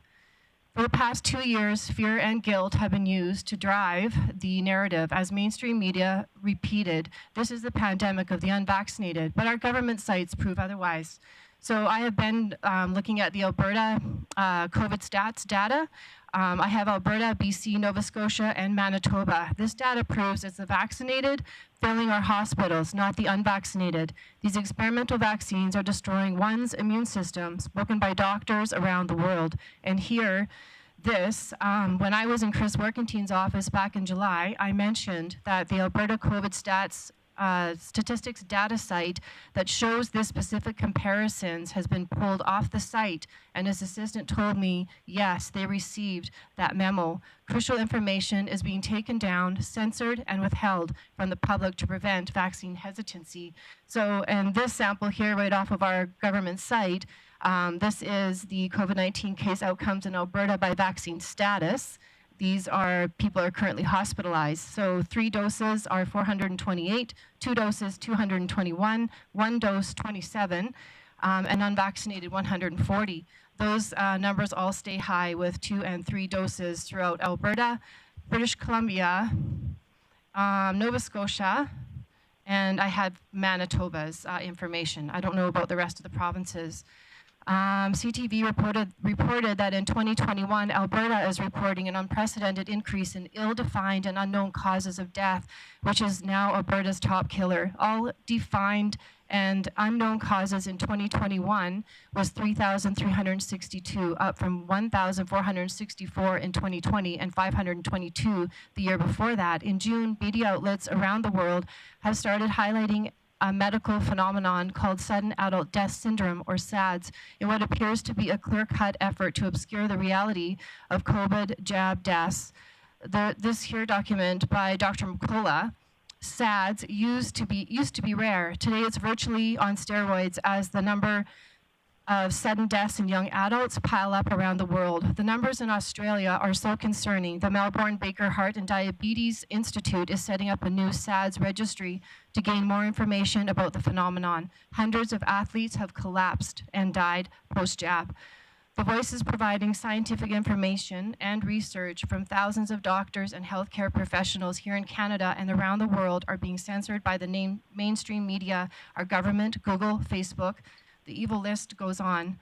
Information that's crucial to saving the lives of Canadians from these experimental vaccines. Ken Drysdale is an engineer from Manitoba. He took the government's own data and presented disturbing evidence that they have outright lied to the Canadian people. They used fear to enforce compliance. Ken served this to the Manitoba RCMP and told them to do their jobs. Arrests need to be made. Our local RCMP have also been served a notice of liability. This document from AAPS, which is the Association of American Physicians and Surgeons, the FDA recommends the FDA recommends COVID vaccine for children, but the AAPS urges caution. In this document, the AAPS states, testing in children was limited. We do not and cannot know the long-term effects of cancer, fertility, or autoimmune diseases. Yet parents in Canada are being told to vaccinate their children and babies. The public was told these vaccines were tested and approved safe and effective, yet the NIH site indicates Moderna vaccine is still in trial testing till December of 2022, and the Pfizer is still in trial testing till February 8th of 2024. But the FDA still pushed the emergency use authorization. We are the guinea pigs. The FDA also had the audacity to request 55 years to withhold information from the public regarding the Pfizer vaccines. A U.S. judge thankfully overruled this request. Pfizer was court-ordered, and here is 9 pages of adverse events of special interest. There are hundreds of autoimmune cancer diseases in this documentation. So back in February, MLA Allard, and with Travis Taves present, told me that she had sent this 9-page documentation to the Ministry of Health, and when I met with her the following month, she still had not heard back from them. How come we still haven't heard back? Why the silence? Would you have taken a shot for a COVID virus with a 99.9% survival rate, or put your child in line, knowing that one is at risk of ending up with a life-threatening disease or condition or death? I think not. People are not getting informed consent. My own doctor's office said that people that have cancer that were in remission are back. We are part of the largest vaccine experiment in history. VAERS is not a conspiracy theorist site. It is a U.S. government site that is national in scope and can often quickly detect an early warning of a safety problem with the vaccine. VAERS data states that thousands have died and millions have been injured. Citizens of our city have been victims of crimes against humanity. That makes all of you and every individual that enforced these mandates accomplices to these crimes. You did not help protect your citizens. Instead, you ignored the data and you ignored us. For the past one and a half years, I have been forwarding crucial information shared by renowned doctors and specialists from Canada, the US, and around the world to Mayor Clayton, our MLAs, Travis Taves and Tracy Allard, and our MP, Chris Workington. I have begged you all to stop the vaccines that are evidently injuring and killing people. There are hundreds of our very own citizens suffering in silence and dying from these experimental vaccines. Our morgues are experiencing record numbers of death, and these numbers are going to continue to rise. I will end with this topic by reading a letter that Dr. William Mackey, he's an MD and fellow of the Royal College of Physicians of Canada. He works for Alberta Health Services at the University of Alberta in the Department of Radiology. His letter to the presidents of the Canadian Medical Association, abbreviated CMA, dated September 3rd. Dear CMA presidents, Dr. LaFontaine and Dr. Catherine Smart, this is regarding sudden deaths of 32 young Canadian doctors since the rollout of COVID-19 vaccines. CMA's mission statement is empowering and caring for patients. CMA's vision statement is a vibrant profession and a healthy population. Since the rollout of COVID-19 vaccines in Canada, starting in December of 2020, CMA has aggressively and unethically promoted the use of experimental COVID-19 vaccines in populations where risks of serious vaccine injury far outweighed any potential benefits, including children of all ages, teens, pregnant women, healthy adults under the age of 70. CMA also supported illegal and unscientific COVID-19 vaccine mandates that were forced upon Canada's 92,000 doctors by corrupt health bureaucrats. CMA did so in violation of its own CMA Code of Ethics, and both of you participated in these ethics violations. You betrayed not only your physician members, but the Canadian public that CMA serves. This is unprecedented in CMA's 155-year history. I am attaching photos and information of 32 young Canadian doctors who died suddenly and unexpectedly in the past 16 months. All of whom were double, triple, or quadruple COVID-19 vaccinated. Each of these deaths is highly suspicious for COVID-19 vaccine injury, as these previously healthy doctors died suddenly while engaging in regular physical activity, died unexpectedly in their sleep, suffered heart attacks, strokes, unusual accidents, or developed sudden onset aggressive cancers. Pfizer and Moderna may not be legally liable for their defective pharmaceutical products, but in publicly promoting their forceful use on Canada's doctors, you are both legally liable, and so is CMA. You cannot stay silent while illegally mandated COVID-19 vaccines may be killing dozens of young Canadian doctors and putting thousands of doctors at high risk of severe injury and death. I am urging you to remember your ethics and oath and use your platform as presidents of CMA to publicly call for the immediate termination of all COVID-19 vaccine mandates in Canada's healthcare and call for urgent investigations and public inquiries into what is killing fully COVID-19 vaccinated young Canadian doctors. That was a mouthful. I do have a question. So is the emergency youth authorization a law? Sorry, Ms. Martin, I have no knowledge of that. I'm not a lawyer and I'm not familiar with it. Okay, because that's what was used to force these mandates upon all of us. And from my understanding, it's not a law. We are living under a very corrupt government and healthcare system. This community is suffering. People are scared as all this evidence is unfolding. People know we have been lied to. People know there's something going on. People want and deserve truth and transparency. You have all failed us. You chose to protect your jobs at the expense of people's health and lives. When is Mayor Clayton and her council going to call an emergency town hall meeting to listen to the concerns of the people of this city and community and stop these experimental vaccines? So, as Council said continually during the pandemic, we do not have healthcare professionals on staff. We followed and abided by regulations that were put in place from the provincial government. We did have a city hall meeting. I know Chris was there. You were there by Zoom. We had two doctors, one that had quit because of the mandates. He was from the Alberta Children's Hospital, and Dr. Hodkinson from Edmonton. You know, there were a lot of concerned citizens there, and I think that was back in February. And we got absolutely no feedback. Sorry, I'm still go back to the fact that the City of Grande Prairie does not have healthcare professionals on staff, and I'm not sure what feedback you're looking for. I understand that from your sentiment that you have concerns with mandates that were put forward by the provincial and the federal government. Are you looking specifically for something from the City of Grande Prairie at this point? Because healthcare is not in our bucket of management and responsibility. Right. Today, I especially just wanted to raise awareness to all of those watching, because so many people just listen to mainstream media. They don't know the actual truth. So that's why I wanted to present it today, even though I knew, you know, I'm not going to get a lot of answers from you guys. Well, I actually do have one councillor who has a question. Okay. So, but I do thank you for coming and sharing your information with us, and I will go to Councillor Bosch, who has a question. Thank you, Ms. Martin, for coming. I guess my question is to our city manager on behalf of us to answer a question that I have for you. So it is my understanding that we did not force our staff to get a vaccine, that they had a choice whether to take a vaccine or to manage it through a test. Can you just clarify that publicly, that other municipalities may have, but I think we are very careful, to my understanding, to give people a choice. CEO Nicolay. Thank you, Your Worship, and through to Councillor Bosch. I can confirm that that was the plan that was executed here in the city of Grande Prairie. You could either evidence that you were not bringing the live virus into the workplace, or you could evidence that you were vaccinated appropriately in accordance with Alberta health guidelines.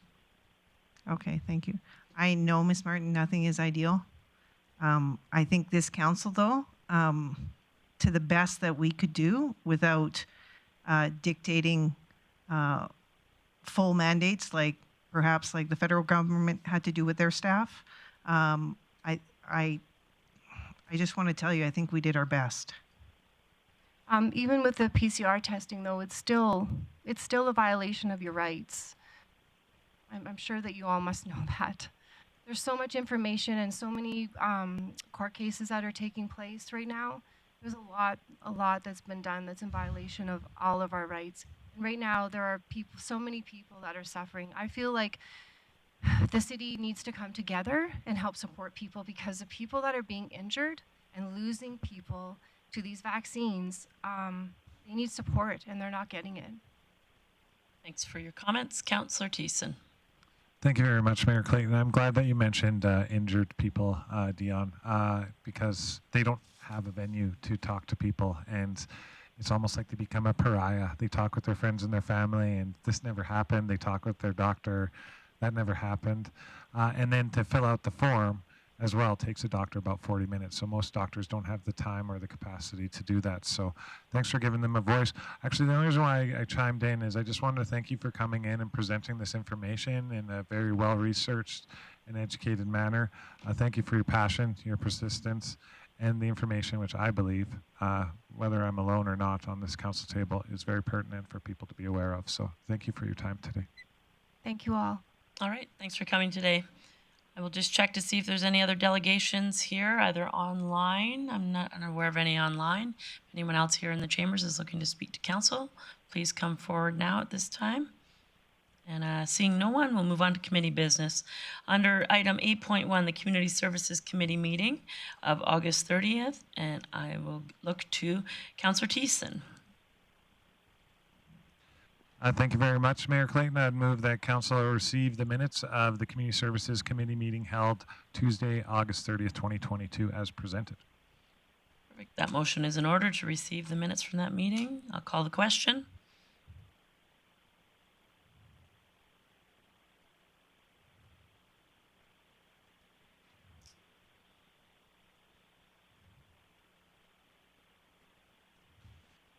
Councillor Thiessen, how do you vote?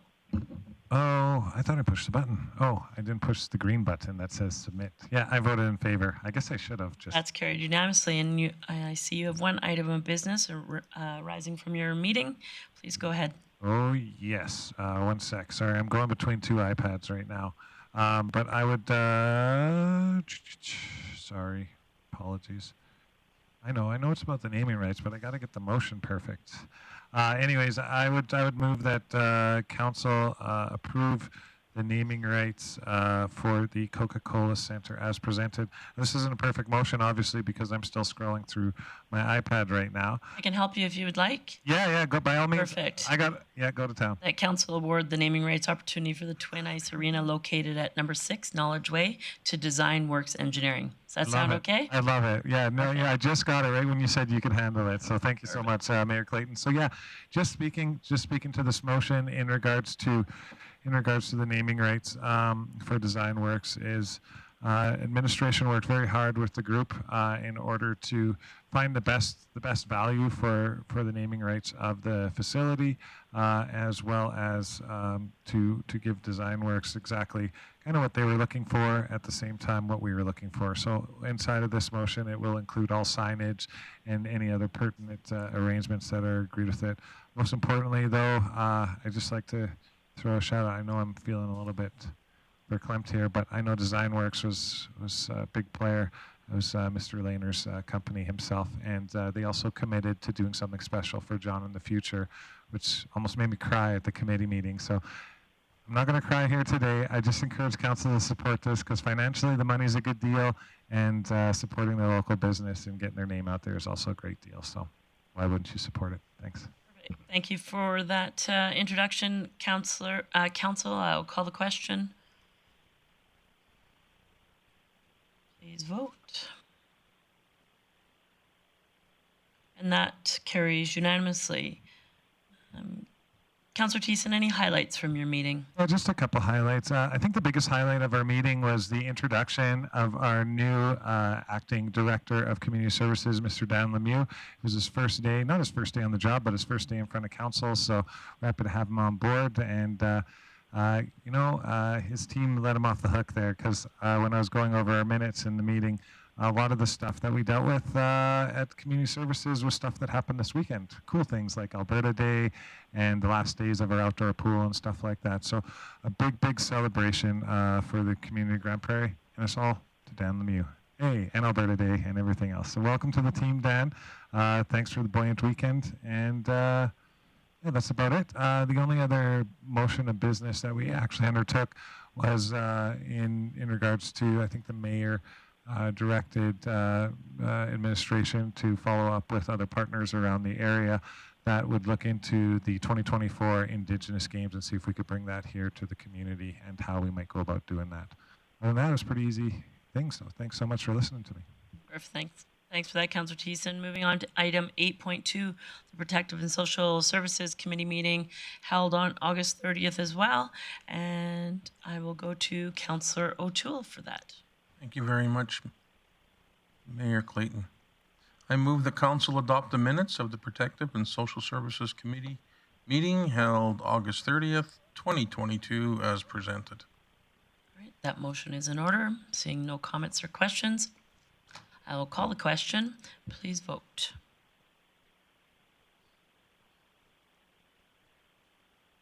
And that carries unanimously. Any highlights from your meeting, Councillor O'Toole? We had a very busy meeting. I'm going to keep it down to a minimum here because of time, but everything is posted in our minutes and meetings on the website for the City of Grande Prairie.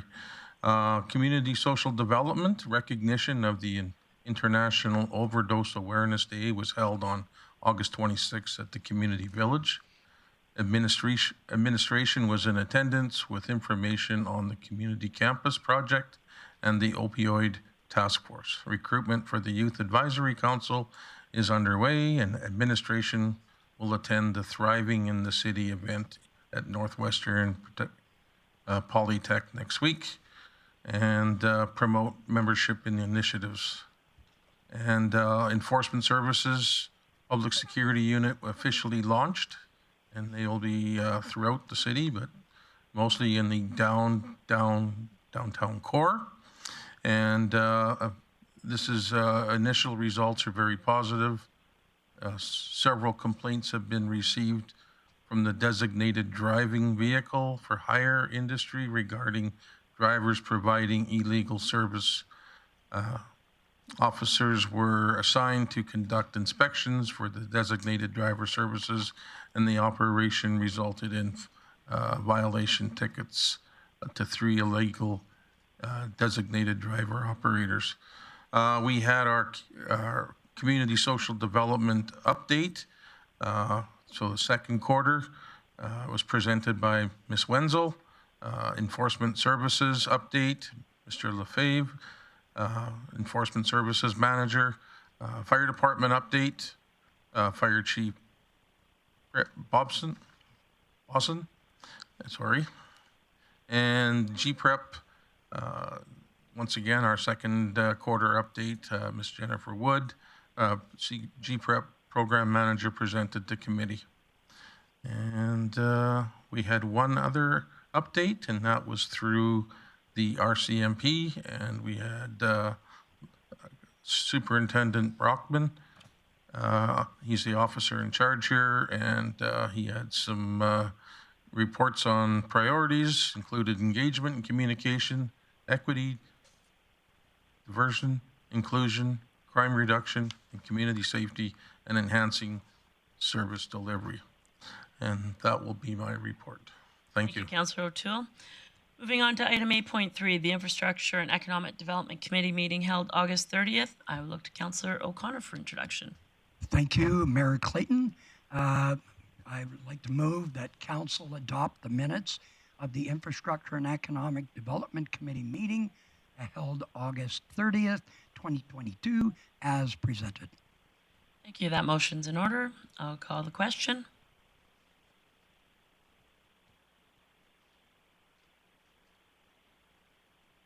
And that carries unanimously. You have a couple items of business. Councillor O'Connor, if you wanted to go ahead with 8.3.1. Yes, first I'll move that council support council to the Water North Coalition with a member of administration acting in a supporting role. And to speak to this, we have not been part of this organization for a number of years, and I think for the health and safety of the community that we provide representation and get back involved with the association, and I would recommend that everyone support this motion. Thank you. And just a comment on the motion. Once this is the support is approved, I will go away and pick that councillor for this committee. But the motion for today is just for council to support a member of council being on the Water North Coalition with a member of administration supporting that role. So that motion is in order. Comments or questions? Councillor Thiessen. Thank you very much, Mayor Clayton. Thanks for the motion, Councillor O'Connor. Just a bit of clarity as well, speaking to the motion. The Water North Coalition really is an advocacy group that works to ensure that clean, fresh, potable water is available to our northernmost communities. And part of what we were asked for was to be that advocate. As far as the health and the safety of our community, it doesn't really impact our community at all, but what it does is it impacts the health and safety and the availability of fresh water and water treatment systems to those northern communities. And the more of us that work in to bang that drum, the closer we get to meeting one of the goals of the Truth and Reconciliation Commission. So, thank you. Thank you for that. Councillor Blackmore. Although it's true that this will not directly affect the citizens of Grande Prairie, it is an avenue of support for us to offer our regional neighbors, and regional partnerships is important to this council. We've mentioned that several times, so I will be voting in favor of this motion. All right, thanks for your comments. Seeing no one else in the queue, I will call the question.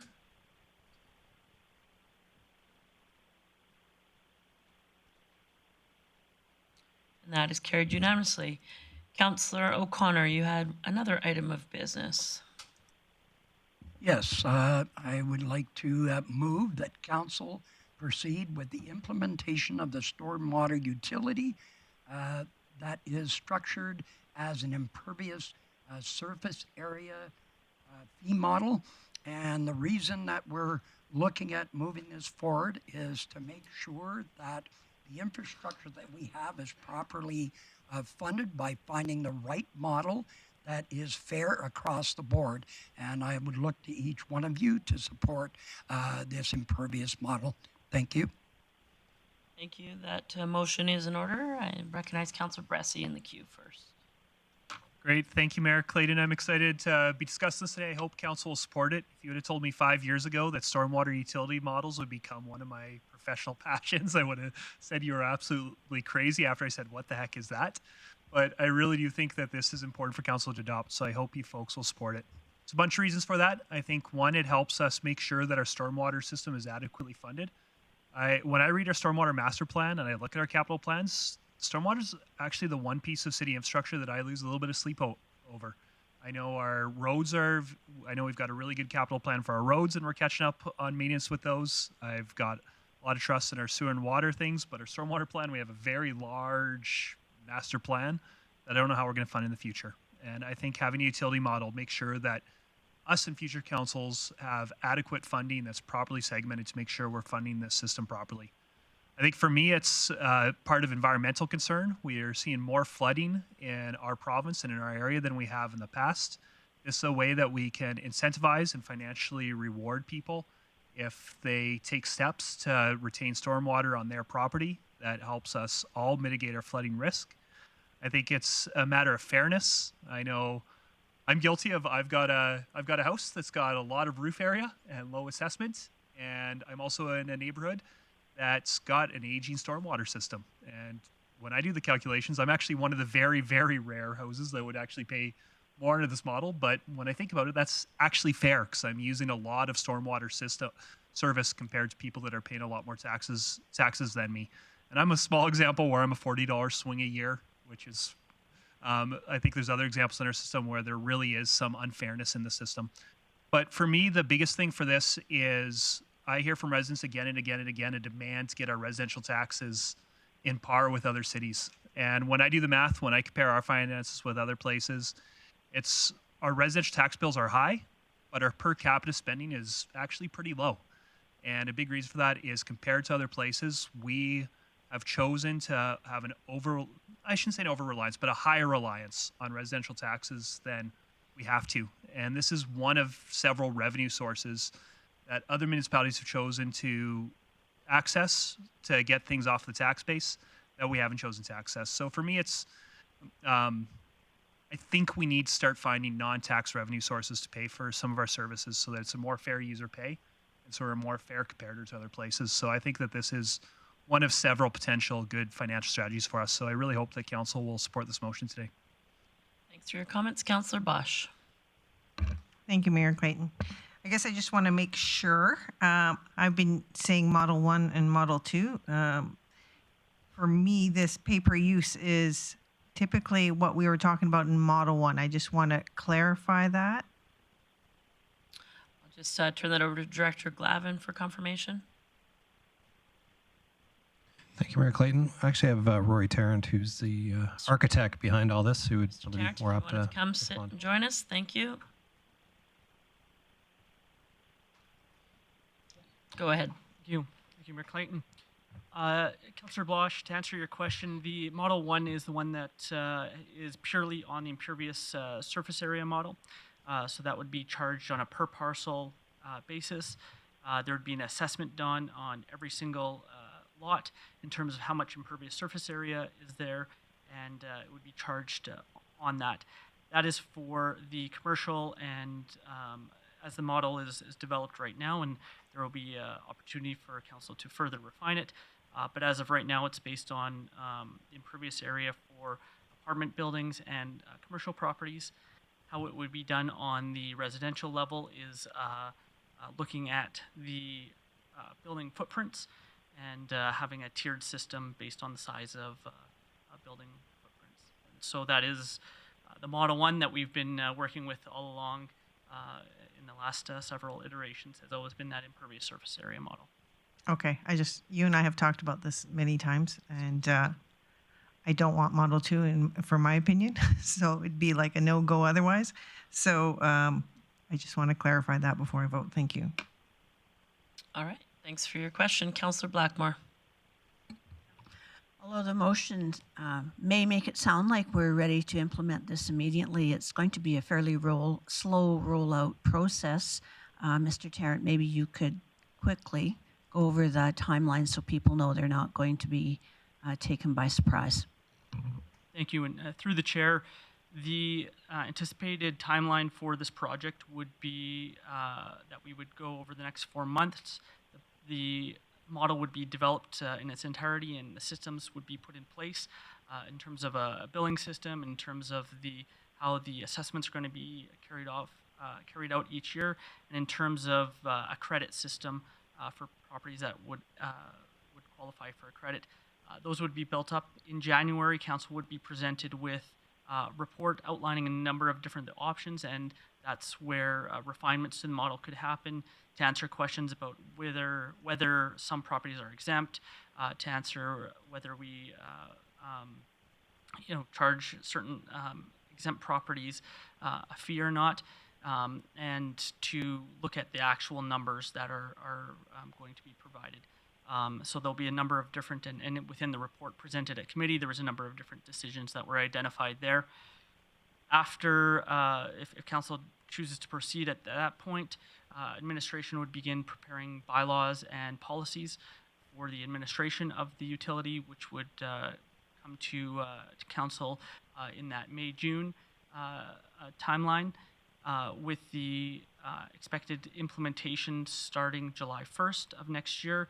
At that point, there would be a 6-month notice of assessment period where properties would have ability to apply for credits, to challenge their assessments, and to ask questions about the utility.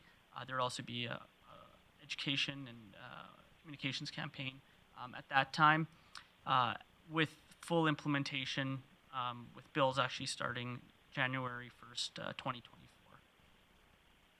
That's the anticipated timeline at this stage.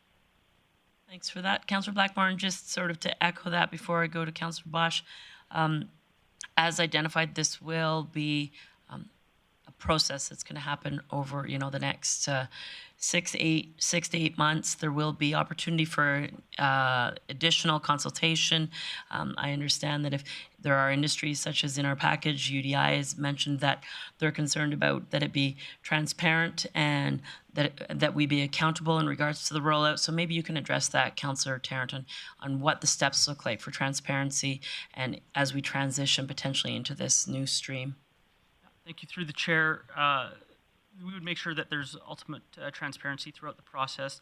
There would be regular reports, likely quarterly reports to committee, identifying the progress of the utility, and ultimately, if the utility does move ahead and if it is in place, there would be an annual report. So city administration would prepare a report showing exactly the dollars that are going into the utility, that are raised through the fees, and what's going out, what's being spent on, with an accounting of that on an annual basis.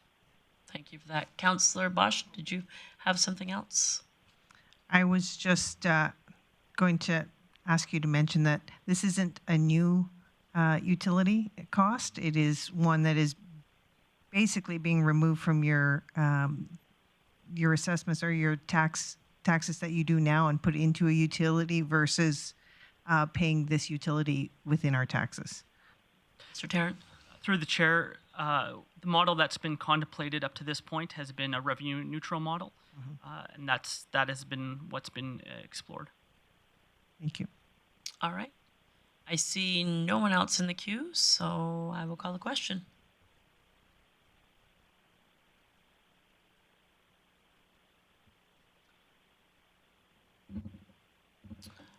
I apologize. I'm on my minutes from the committee meeting, so I've lost my opportunity to vote. I'll vote in favor. Thank you.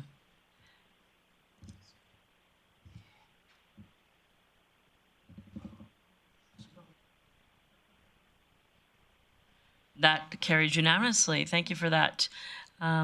Councillor O'Connor, I'm going off what I remember, so I think now you may have some highlights from your meeting. Yes, I do, Mayor, and that's why I love this council. We get things done, so I want to say thank you very much for everyone and all the work that we put in the meetings in the back. Anyway, economic development, 6 new home-based businesses opened up, 10 completed apps received on the Rural Renewal Stream Program.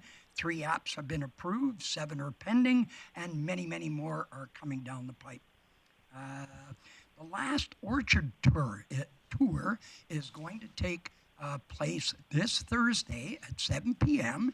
at the Dalen Park at 76th Avenue and 98th Street. And I must commend the department, and Caleb Benson has done an extremely good job of seeing that these are done, they're well planned and well executed. So kudos to that department. RFPs for the following projects have closed: the 2023 traffic light inspection and construction supervision, the Bear Creek baseball lighting, the Bear Creek corridor assessment has all closed, and street sweeping is complete, and last dust control has been applied to all the roads that need it, and school zone painting has been completed, and the parks crews have now completed all their mowing because grass has slowed down, and now we have redeployed those crews. And that is my report, Madam Mayor. Thank you. I just wanted to clarify that the orchard tour is tomorrow. Oh, yes, you are correct. All right. Thank you for that, Legislative Services Clerk. All right. Thank you for your highlights, Councillor O'Connor. Now moving on to onto delegation business. No, I apologize. First, correspondence. There was verbal correspondence, and I left it on my desk, so I'll tell you. So I don't remember when, but Councillor Bresty probably does. Council approved an opportunity for people to keep live bees in their yards. And from that, I received a letter, and maybe if Council will allow me, I will read it in our second portion of the meeting, because it's a great story about some work that Council did and the outcome. So if you will allow me, I will move that correspondence report to the evening portion of our meeting. Pardon me? That would be okay. Buzz off, Dylan. All right. Moving on to committee business, delegation business. And first delegation we had this evening was the Grande Prairie District Chamber of Commerce. I will look to Council to see if there's any business arising from that report. If Council was interested, there we go, Councillor Thiessen. Thank you, Mayor Clayton. I would move to receive the report for information. Now, I'm open to discussion or debate on this. I don't want to be super critical of the report because obviously a lot of work went into it, but I'm not sure I feel comfortable funding it at this point until I see what the outcomes are going to be and a bit more of a plan. So I personally am not I'm not looking to add this to our budget right now. It could be something we could add later if they're part of our strategic plan, but I'd like to see this get flushed out a bit more.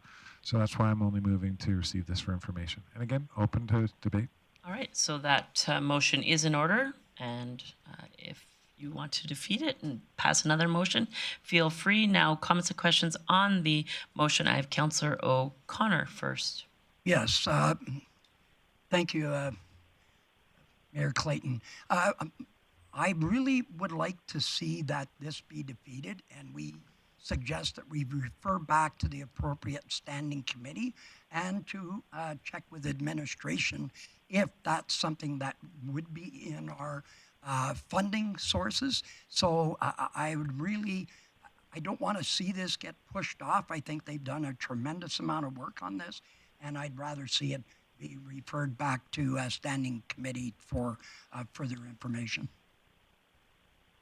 So that's moving on to Councillor Bressi for comments on the motion or anything additional. Yeah, I think I'm with Councillor O'Connor where I think that we'd be ill-served not to consider this in our budget deliberations. Not necessarily saying fund it, but at least consider this in budget deliberations. I know for me, there's a bit more in concept. I really like this idea. There's a bit more information I need, and I think there's a bit more fleshing out I need, especially to commit to 3 years. But I'd at least like to consider committing to the first year of funding and then letting the work plan, letting KPIs, things like that get fleshed out before we do year 2 or 3 maybe. So not ready to fund it yet, but I definitely don't want this conversation to die here. I'd like us to have more conversations over the next month and a half leading to budget deliberations so we can make a fully formed opinion on if we want to fund it or not. So I'm a no to this motion. Thanks for your comments. Councillor Blackmore. It's a rare event when Councillor Thiessen and I agree on something. However, I really feel that, well, first of all, it's just an motion to accept for information, and you can certainly add an additional motion afterwards. So there's no reason really to defeat the motion. But I really feel that the information we were provided with today was not enough to trigger my desire to provide any funding at this time. Thanks for your comments. Councillor Thiessen, can I go to others in the queue and come back to you? Councillor O'Toole. Yeah, my opinion is the same. I don't think there was enough information at this time to make a decision of funding it. I think that the idea is a great concept, but I'd like to have more information. And even the party admitted that they're lacking some details. And I'd kind of like to know what those details are before I support it. So I will not be supporting this motion. I'm looking forward to the second one.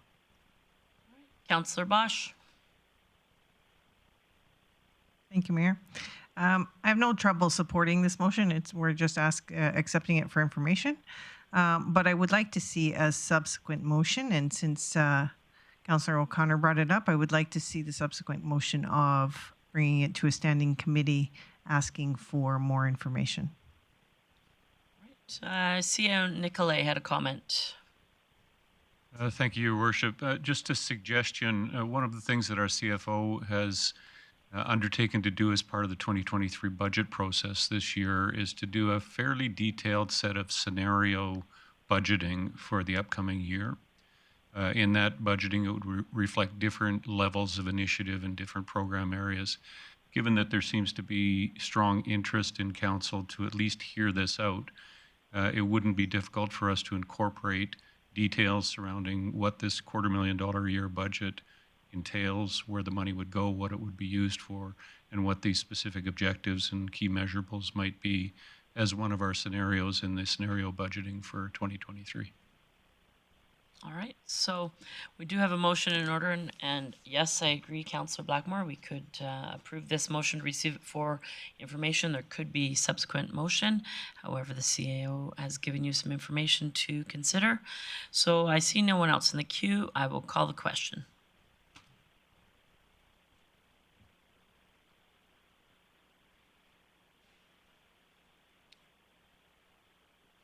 And that is carried 5-3. And then Councillor Bressie.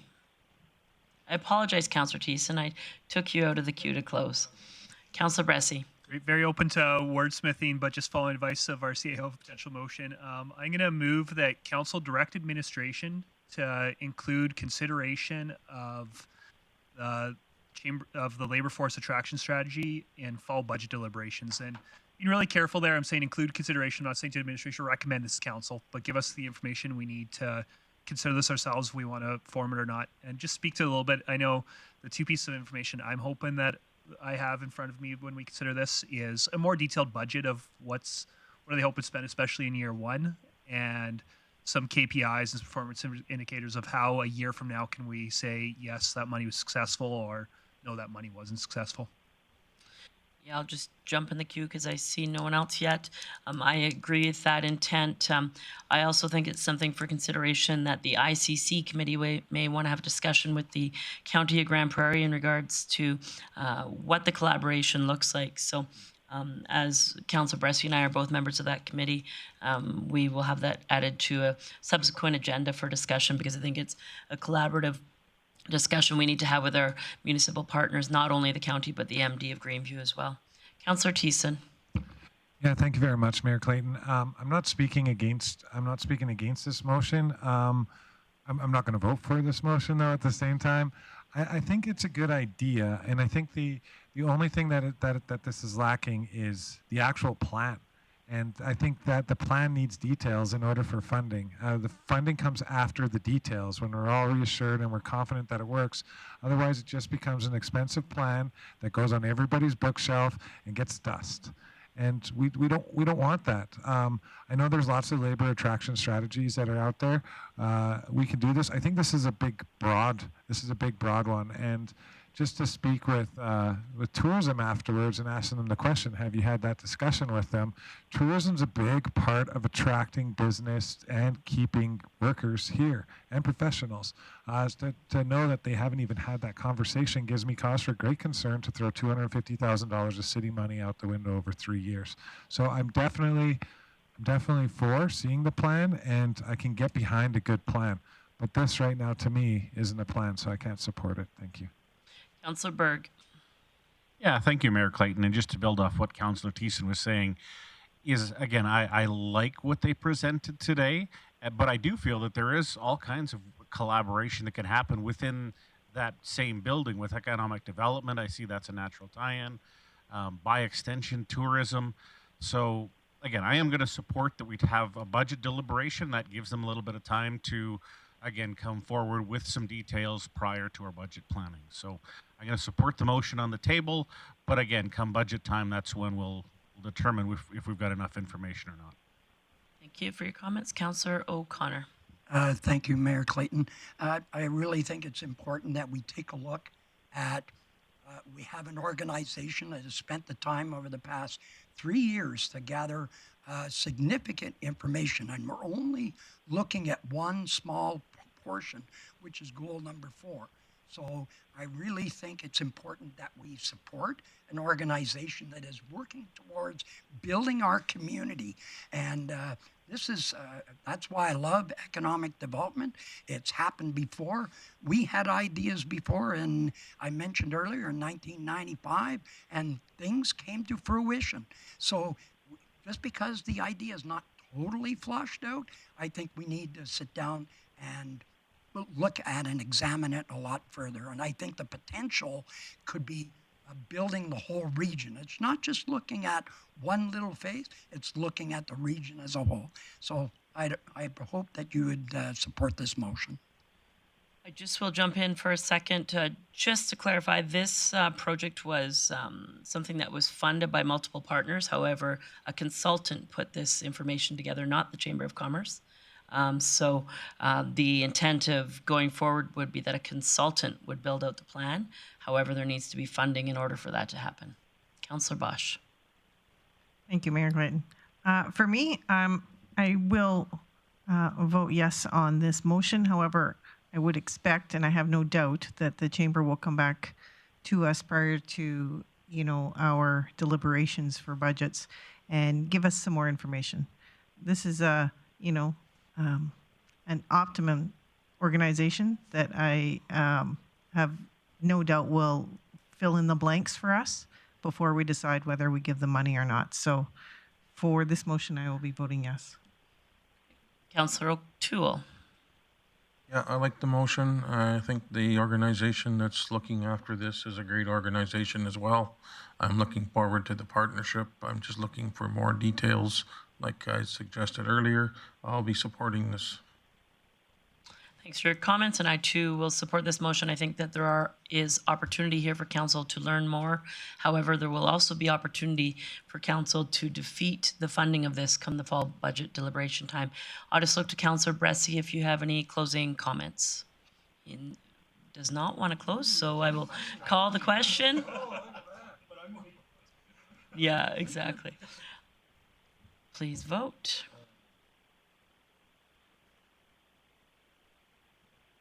And that carries unanimously. I apologize, that carries 6-2. Moving on to item 6.2, delegation from the Grande Prairie Regional Tourism Association. Councillor Thiessen. Well, thank you, Mayor Clayton. I hope you don't mind, but I'd like to entertain that we receive all of our delegations' presentations for information. I think we could do I just had comment on one of them, so if you wouldn't mind doing them separately, that would be... Yeah, fair enough. That's why I mentioned it. So yeah, I would move that we receive the presentation from the Grande Prairie Regional Tourism Association as presented. Thank you for that motion. Call the question.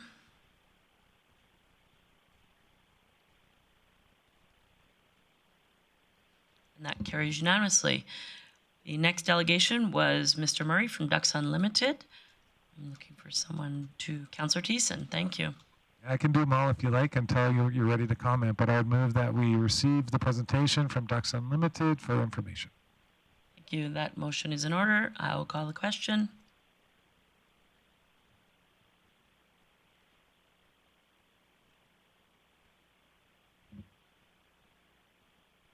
Perfect.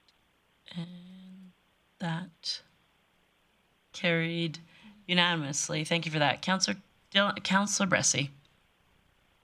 Great, thank you, Mayor Clayton. I would move that we receive Mr. Huko's presentation for information and just speak to it. I definitely appreciate people wanting the federal government and representatives, senior levels of the government to do a better job being accessible to the people. That's a frustration, honestly, I have, and that's actually one of the reasons why when I was thinking about getting politically involved, I ran for municipal government, because I really thought that our council of the day was really leading the way in being accessible to residents and genuinely listening to people and genuinely engaging them. And I think our council's actually, over the last 5 years, has actually improved on that. So I definitely get people's frustration with the federal government. That being said, I absolutely, if somebody's coming to town and they've got an hour of time, I absolutely think Mayor Clayton's the right person to be in the room with them.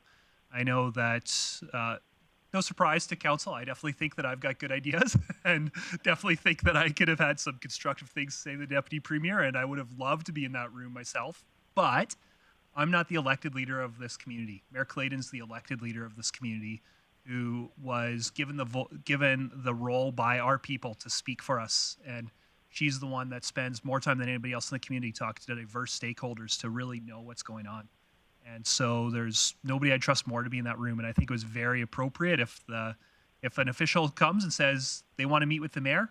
I think the mayor, absolutely, her role is, no matter who the official is, no matter what they're doing, no matter what party they're with, I think their mayor's role is always to say, yes, I will take that meeting and I will advocate for our region and advocate for the things the community has told her to advocate for, and not to put demands on that person about, you have to do this, this, this as well in order to meet with me. So I definitely appreciate the concerns, but I'm just going to move that we accept this for information today.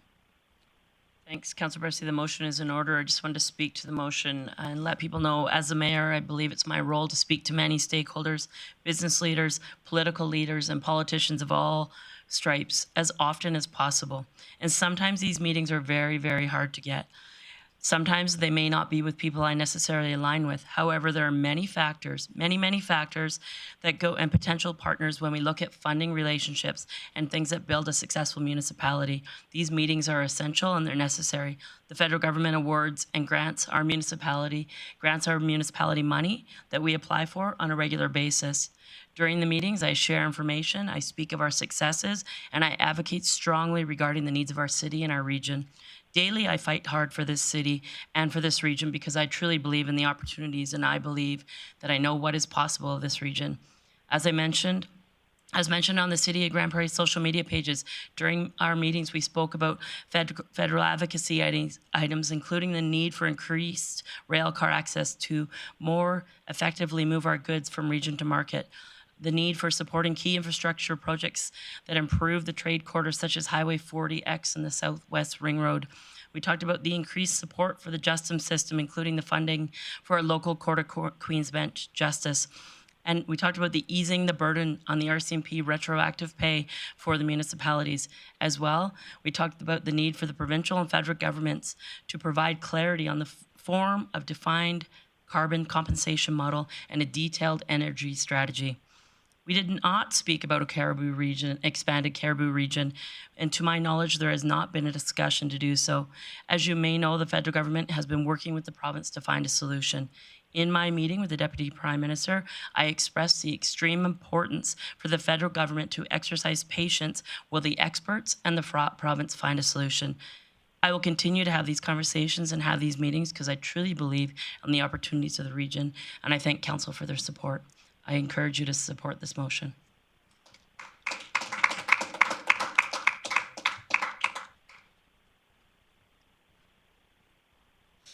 I'll call the question.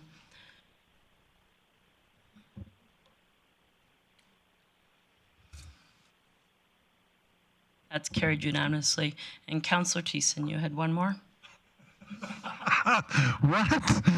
Why don't you just go back to Councillor Bressy? I move that we receive the last presentation by Ms. Dion Martin for information. And I would also encourage any member of council who wants to look at some of the information or the community that was presented to look into it as well, because it is good information. Thank you. Thank you for your motion. I'll call the question.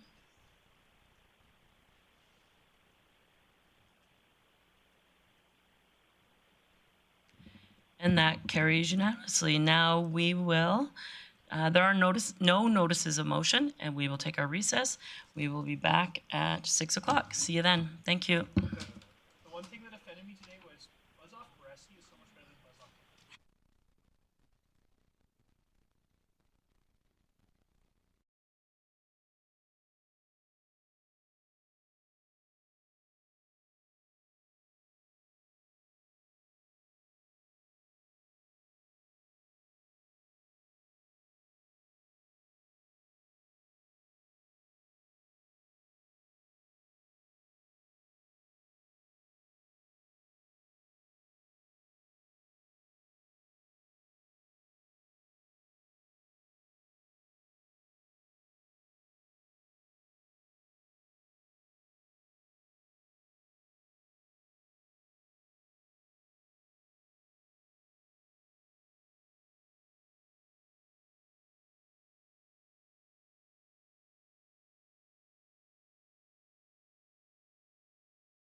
1.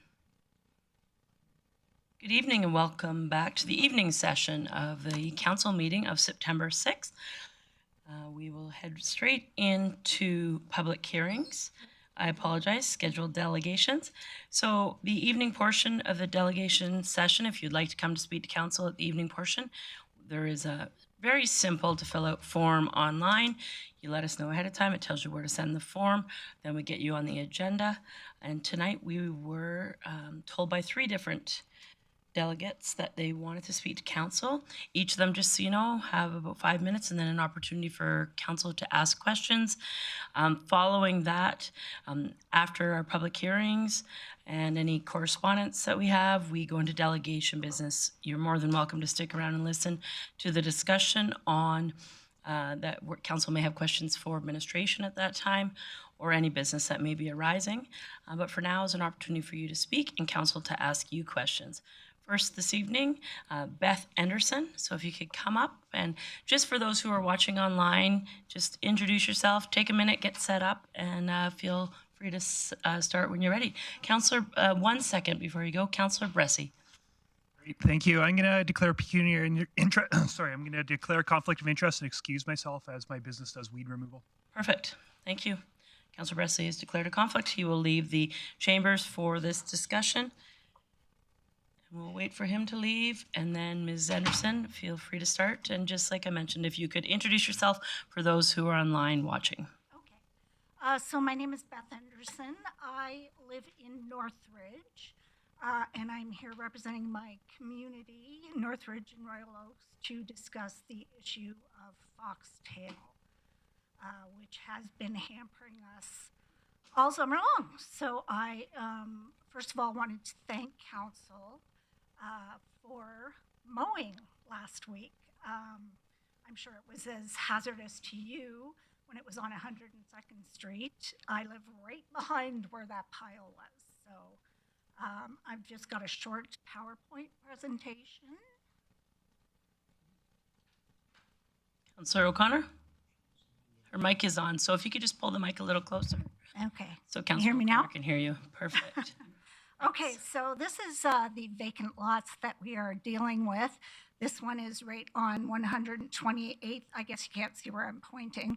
This one is right on 128th Avenue. This one is right in front of my house, which you can see goes right back to St. Catharines. And at the beginning of August, it started blowing and it didn't stop. So the next slide is the pile on 102nd Street. People were stopping there and taking pictures of themselves in the foxtail. You can see this little dog looking out at the foxtail. And that happened, it's actually, there's another pile there today. Yeah, so just to give you a timeline, this is my backyard. So the first slide is on August 28th at 7 p.m. The next day I went and cleaned-ish it. It's not too clean, it's still got foxtail in it. The next morning it came back, and by the time I got home at the end of the day, it was fully engulfed again. Oops, sorry about that. These are the window wells, various neighbors of mine. This first slide is my window well. I've emptied it 4 times, and it's full again today. And then this happened where we were all trapped inside our houses. The foxtail came up on the deck. And as you can see, you can't get out because if you open the door, all that's going to come into your house. And these are cleanup efforts. People send their kids out to use a leaf blower. My neighbor sent her daughter out to shovel off the deck so she could send her dog out just to go to the bathroom. And this is the effects that it's having on our lawns. Now, I had sod laid last year, and now it is completely ruined with the foxtail. This came from another field where it's dandelions, thistle. And there were just various weeds in that field. There was scentless chamomile, there was mayweed, and we did complain to bylaw. And when I called and complained to bylaw, I asked them to deal with it as an unsightly, but I also asked the weed inspector to look after it because there were noxious weeds in that field. And then can't use the barbecue. And just to give you a timeline, we went camping at the beginning of August. I set up my tent in the backyard to air it out, and I've not been able to take it down since then because there's so much foxtail in it, around it, that I can't take it down and put it away until it's all gone. My deck is completely unusable. And then the hazard of the dryer vent. It's totally clogged, so I can't even use the dryer unless I go out there and shovel it out every single time. And then there's the 12 bags of foxtail that I have raked up out of my lawn. I took this yesterday. As you can see, foxtail was flying around when I was taking the picture. And that's how deep it was. So that's the end of my presentation anyway.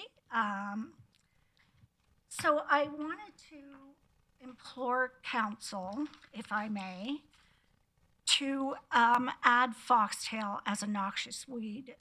Council has the power to create a bylaw to add foxtail as a noxious weed. City of Lethbridge has done so. I have the weed control regulation in front of me that says that if a plant, the local municipal authority may designate a plant as a noxious weed or a prohibited noxious weed within a municipality in the bylaw. Of course, that does need ministerial approval, but this is a problem that's been ongoing for 4 years. And we would like to be able to enjoy our yards. We spent a lot of money on sod, not to mention the dangerous effects that it has on pets. Every time a pet comes in, it has to be brushed off, the paws have to be checked. The vet bills, if it gets ingested, is just horrible. And it would be nice if somebody would pay for that. But we've all approached the developers, we've approached the builders, we've approached bylaw, and nothing has been done so far. Again, thank you for mowing, but this is an ongoing issue for 4 years. And just that slide that I showed you of my dryer vent, that is packed in thick like that. So that's going to be a great mouse nest in the winter. So that is the end of my presentation, and I just would implore you again, if you could create a bylaw or find the developers, the builders, sooner rather than later. By the time the end of August comes around, it's too late. So it needs to be dealt with at the beginning of summer rather than the end. Perfect. Well, thank you for your presentation and being thoroughly prepared, getting council up to speed on what the unfortunate piece that you've been dealing with in your yard. I just want to clarify, and you can give me a head shake. I'm pretty sure we didn't mow that. Director Glavin? Thank you, Mayor Clayton. No, that was the developer. Okay, perfect. Just a point of clarification for you. I do have many councillors in the queue who have questions for you. And then, like I said, in regards to a discussion with administration, between council and administration, or any business that may arise, such as your suggestion that council may want to explore an opportunity to amending our bylaw, that discussion will happen after. Yes, So, of course. but for now is an opportunity for council to ask you questions. And first in the queue, I have Councillor Blackmore. Well, thank you. I'm over here. There you are. I noticed when you were speaking that several people in the chambers were nodding, so I'm wondering how many people in the chambers are with you. 2 in the back? Okay. Yes, we did have a bigger delegation, but of course work takes precedence. Yeah, no worries. It's always nice to see when you come with friends, you have more support. When you called bylaw and when you called for weed inspection, can you tell me what happened? I did get a follow-up call from the bylaw officer saying that he had contacted the owner of the lots across the street from me. He kind of made me feel like there was going to be some resolution because he was getting fined, but there was no resolution. So I'm not sure if he got fined, but the grass didn't get cut. And you did mention the weed inspector in your presentation. Did you call a weed inspector or have any conversation? When I called the city to make the complaint, I asked them to make complaint To the weed inspector. to enforcement Okay. services and to the weed inspector. Yeah, I just wanted to understand the process you went through and the fact that in the end, nothing happened. Yes. Thank you. Councillor Berg. Thank you, Mayor Clayton. And thank you, Beth. The pictures on it, they're amazing pictures, and it gives us the scope and idea for what an issue this really is. So again, as Mayor Clayton said, thanks for being prepared. It's wonderful. A quick Google search says that some varieties of foxtail can be allergenic. And it also mentioned again about pet paws. Has anyone expressed any health concerns around this? Not to my knowledge, but I know that my colleagues and other neighbors who are not here have had to. You have to do a visual and inspection every night when you bring your pets in, every time they come in. Just because it does, you pull about 10 barbs off every time they come in. Yeah, again, I just did a quick Google search, so I was just more curious if this was a variety that people had issues with, but it also did specify an issue around pets. So, yes. Again, glad it's not so far negative. Oh, there's a hand in the back. So sorry, if you wanted to come up to the table, introduce yourself. So for those who are watching online.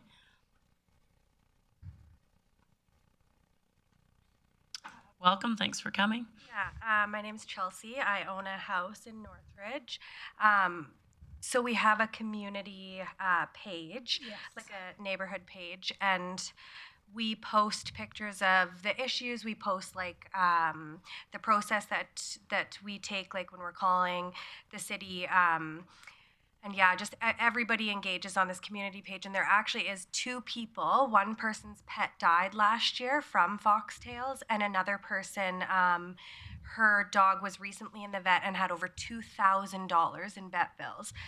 So the foxtail that we're dealing with, if it's ingested, it gets stuck in their like esophagus or in their nasal cavities. And if it doesn't come out naturally, it becomes infected, and then if it isn't surgically removed, then the pet can die.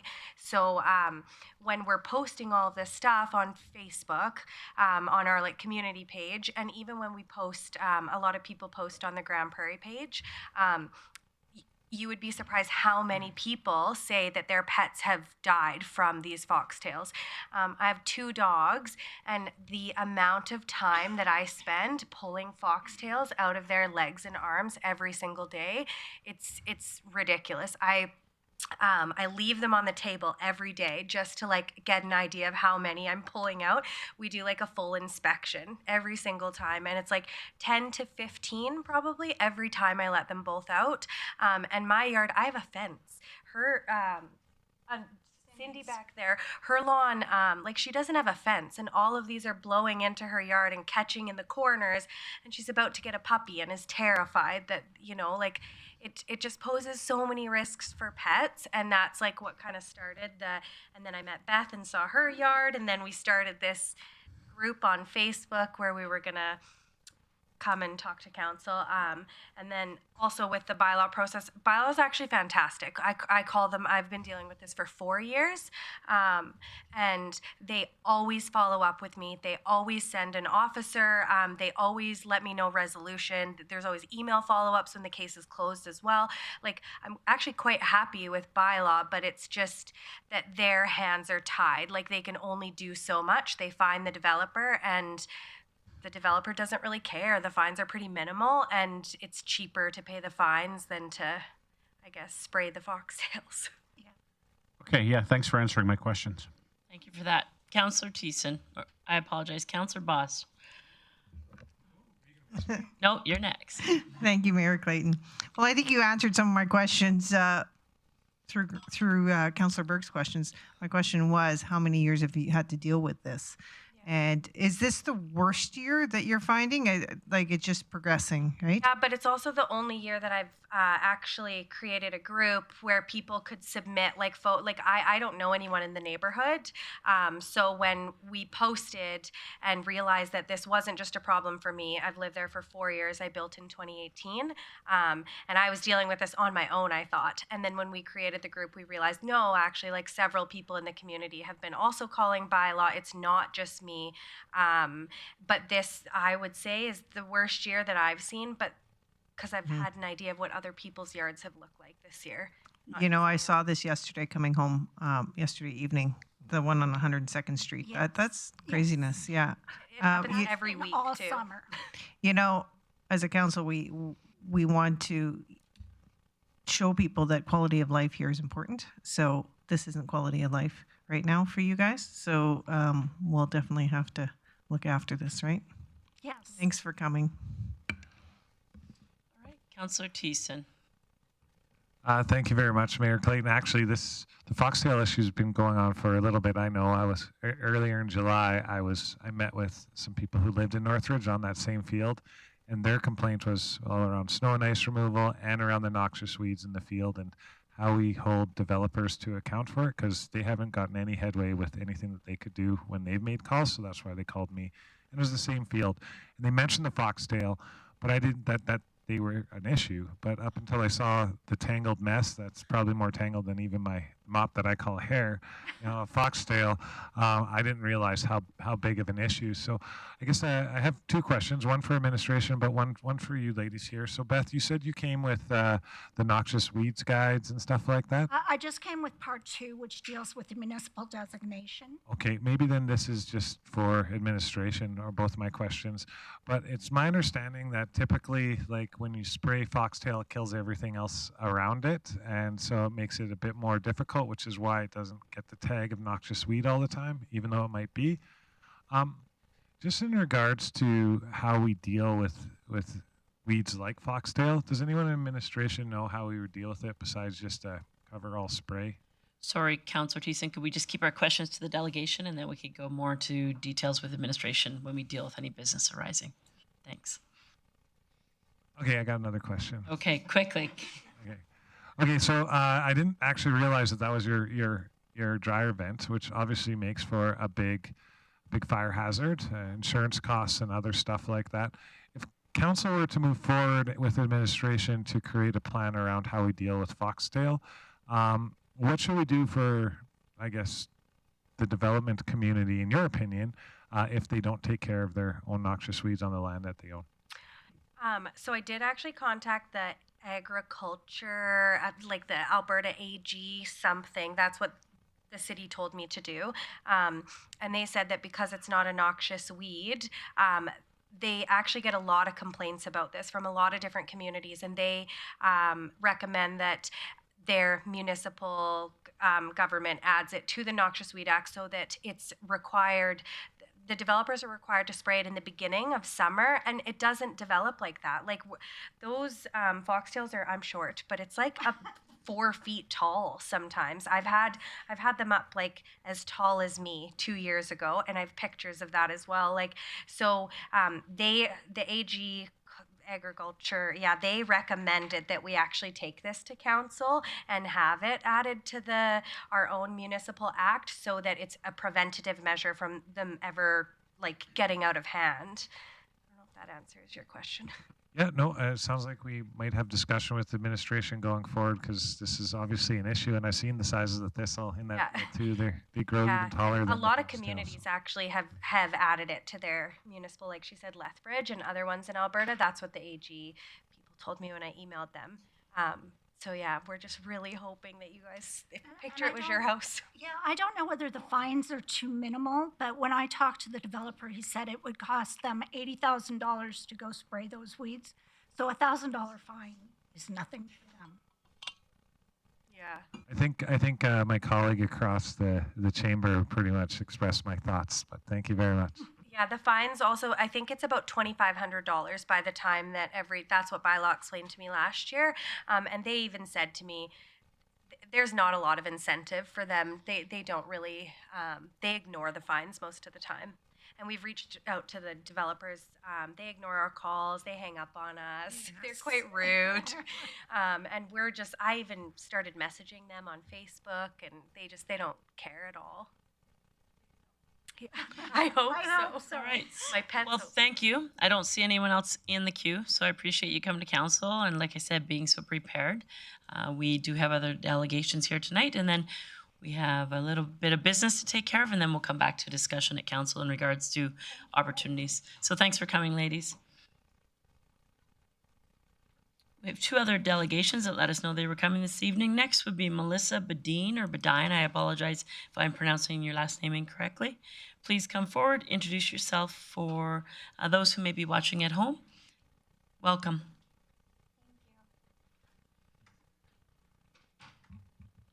Hi, my name is Melissa Badine. I am here in regards to a variety of different things, but it's on basically mental health for our children and long-term things that are coming. I brought some papers. I wasn't too sure how many people were going to be here, so we're a little short, but the cool thing is this actually works for above and below and seniority levels.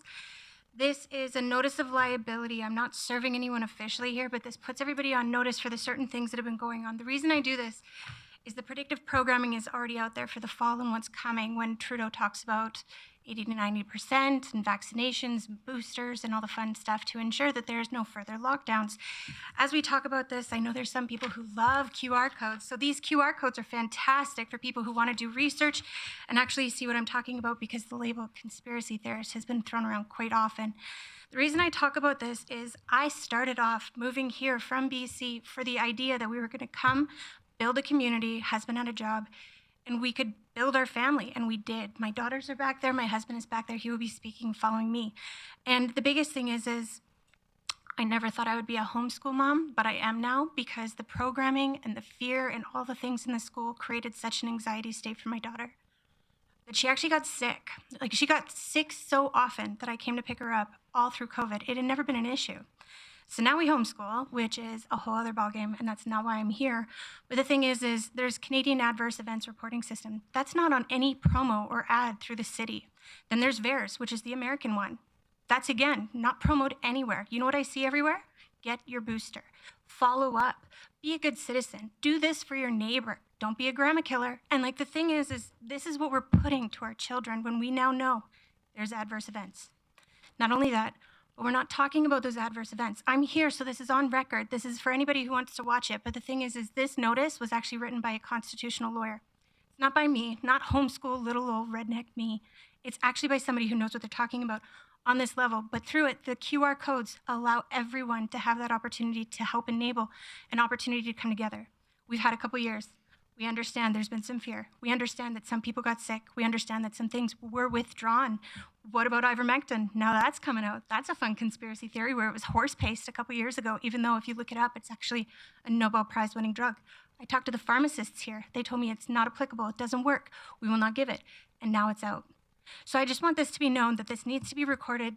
All the tinfoil hat aside, look it up. The cool thing is I brought enough for all of you guys. These are 59 pages. It's with Stand United. The thing is not here to divide, not here to point fingers. Here's the thing. Actually, Mayor Clayton, you were at our Zoom call when we had all the different MLAs that were supposed to show up for our MLA town hall. They didn't.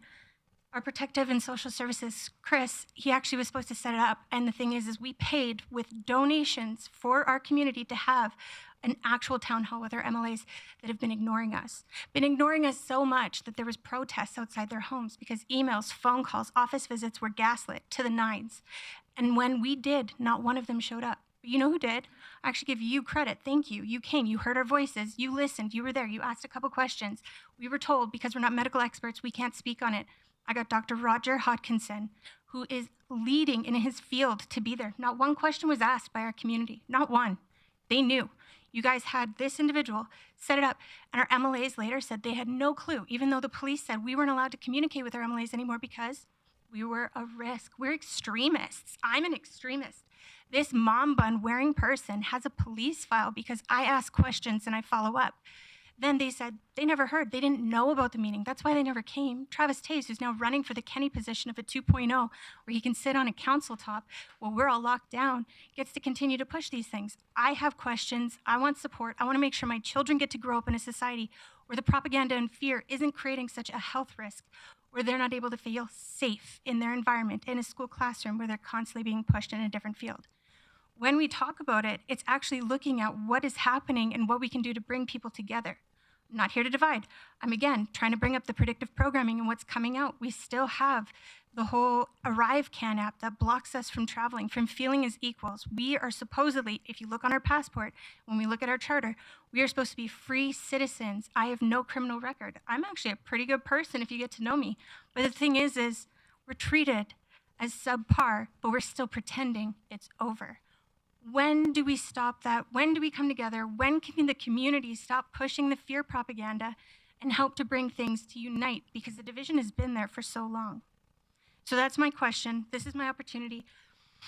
The thing with this is it actually gets signed. So once it's been out here, which it has now, and being put on notice in that sense, it goes to not only you, but whoever's above and below. So it's a blanket notice of liability. This is an opportunity for you to share it with other people. I'm not putting it on you personally to each and every one of you. I'm giving you an opportunity to educate.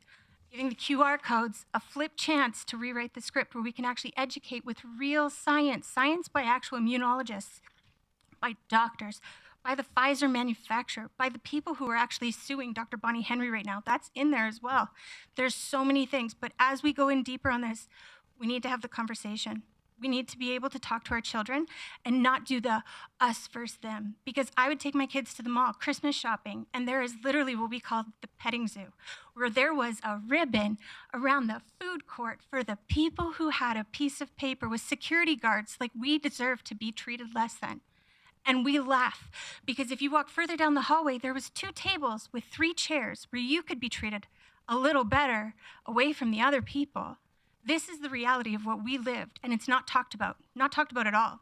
And now there's long-term health risks, there's mental health risks, there's so many things even on the masking spectrum of what's going on in schools with mental health, with actual speech disabilities and delays. These are things that everyone should talk about because they're pushing it again. By they, I mean the people that, and we can call this a tinfoil hat, guys, but if you actually read the books, World Economic Forum, UN Agenda, you can go on there. If you read Klaus Schwab's book, The Great Reset, it's on his website. You can purchase it. Guess what the next book's called? The Great Agenda. I mean, it's comical. If you read it and you see it and you've been made fun and gaslit by everyone forever. But the thing is, this conversation has been ignored. We have not been allowed to come in person because of COVID. So it was by Zoom. And we found people were blocked on having this conversation. We did an MLA town hall, and our MLAs did not come to our town hall. It's recorded. I had the specialist record it. We had it professionally recorded. We had no result. We got no answers. We got no follow-up. We got no respect. So, sorry, I just want to stop you. We have gone quite a long time. That information I think is great. If you want to leave it on a pile there, we can distribute it to Council. I'm going to open it up to Council now in case they have questions for you. I do want to mention, though, that the MLA actions are independent of this Council's action. Any actions that these councillors take representing the City of Grande Prairie are separate than actions at MLA.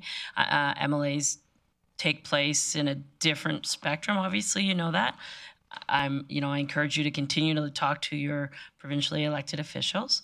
But I appreciate you coming here, and I appreciate you bringing information. It's good for people to listen to other opinions, and thank you for sharing yours tonight. I'll open it up to Council in case there's any other questions, and if not, I just ask that if you want to sort of pile that together so somebody can grab it and share them with Council, that would be great. I see Councillor Bosch in the queue. First today all the time. Well, thank you for coming. Can I just ask you, when was this town hall? I don't know the date. February. It was a verbal, somewhere in person, somewhere online. Yeah. I was out of town, so I called in for it. Yeah. Okay. I wasn't there, so you know that. I don't know. I didn't hear about it, but in any case, no, I don't think you're falling on deaf ears, and I hope you don't feel that way for anybody. We all have had to go through not seeing our family or having people that we know that there is differences of opinions. My own family, there's people who have vaccines, there's people who don't, so, and I care for them all equally. So I don't think that divisiveness is intentional by most. And, I don't think there is anybody here who isn't willing to hear you. So I just want you to know that. All right. Well, I don't see anyone else in the queue. So I, again, Appreciate you coming tonight. Appreciate you sharing the information. Thank you. For anybody who wants to, you can check it out on Stand United's site themselves. They've been sharing it, and it's actually a really great unifying project. And to be honest, all the police have locally been served, as well as others. So it goes beyond. Pharmacists can be served, doctors can be served, because here's the thing. If they're not aware of the risks, then it can continue to perpetuate it, and the division and everything is continuously trickling back onto the businesses now that are getting sued due to a mandate by the government. So my goal is hopefully you share what you can from this. Read it, take what you need. My thing is creating conversation that's to the alternative, alt-right extremist, all the views of racist. By the way, my husband's brown over there, so I'm a super racist.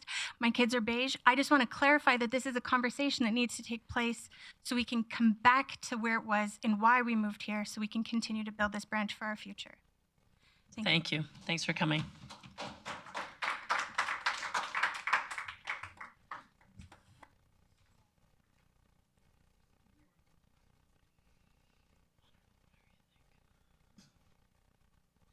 All right, moving on to item 12.3, Mr. Badine, sorry. Please come forward, sir. Introduce yourself. For those who are watching online, same sort of process, about 5 minutes, and then council will have an opportunity to ask you questions. Thank you. Well, it'd be hard to follow that up. I don't have as many words as Melissa. Thank you for that, actually. My name is Dallas Badine. I've been in Alberta since 2013. We call it Grande Prairie home. It's a grassroots family town that's full of amazing people, entertainment, and growth. With that said, my concern is in regards to the caribou expansion south of Grande Prairie.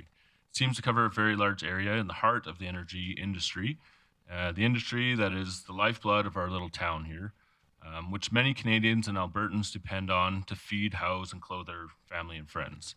So my questions are as follows. How will this caribou expansion impact the energy industry, local job market, and overall Alberta's economy? So sorry if your questions are for me. To my knowledge, there has been no discussions of caribou expansion. If you're referencing my conversations with the Deputy Prime Minister, I did address the concern that if the caribou region had a protection order put on it, that it would be detrimental to our province and to our region. We talked about the fact that the industry experts in oil and gas and forestry and agriculture and Indigenous consultation needs to continue with the province. And I asked Deputy Prime Minister Friedland to exercise patience while the industry experts and the province come to a solution. So there was no discussion, and I'm aware of no discussion of expansion. We did hear from industry experts in regards to maps that have been circulated through social media, and those maps are not reflective of the caribou region. They're reflective of a different management region. So if you want to ask me questions of expansions, I know nothing of it, and I did not discuss it. Okay, so that's not a real thing? Not in my False? discussions. No? Okay. Does anybody else have any information on it that they can share?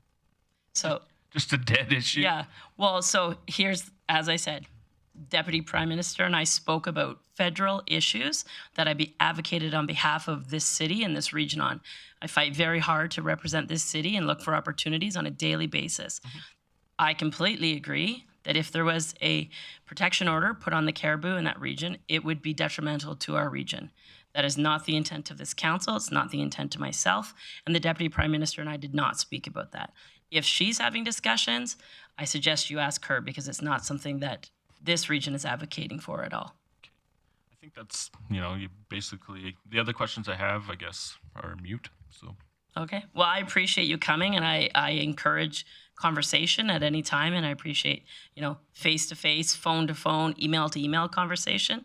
If there's aggressive consultation, protesting, etc., doesn't get us to a good conversation. So I really appreciate you coming here today, because there was great conversation when I advocated with the Deputy Prime Minister about ways that the federal government could support this region better, the way that we should be getting more of that grant money. Our municipality applies on a continual basis for opportunity for more federal money, and we don't, in my opinion, get our fair representation. So we had great conversations about wins and opportunities of this region. Yeah. What types of investments are coming forward for the region? Can you guys expand on that at all?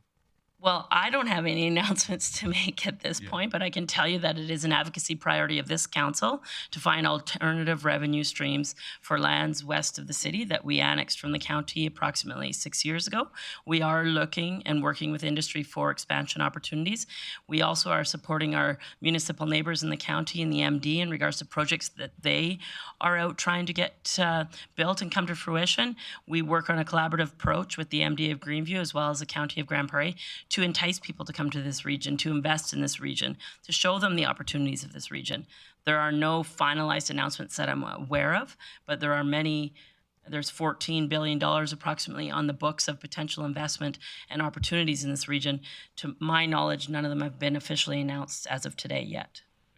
I guess if there were action in regards to like an expansion, how would the council and the city publicate that to the... Well, I can tell you that if I came out of the meeting with the Deputy Prime Minister and she had talked about an expansion of Caribou region, my first call would be to industry, to talk to Alberta Forest Products Association, to talk to the international papers, the warehousers, oil and gas sector, and to call the MLAs and as many people that I could talk to in environment and parks and the province in regards to the fact that if the federal government wanted to increase that or put a stop protection order on it, it would be a big problem and the community would hear about it. But that discussion did not happen. Okay, right on.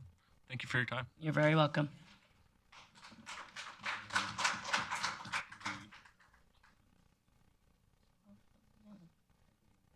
Sure. Yep. All right, so there were no other delegations that let us know ahead of time that they were planning to speak to council. So we're going to move into public hearings. Sorry, there was no unfinished business, and item 14 on our agenda is public hearings. We have one scheduled public hearing tonight. The North Area Structure Plan Amendment C-1372A. And I'm just going to take 1 minute. I'm going to call this public hearing to order and look to Ms. Downey for introduction.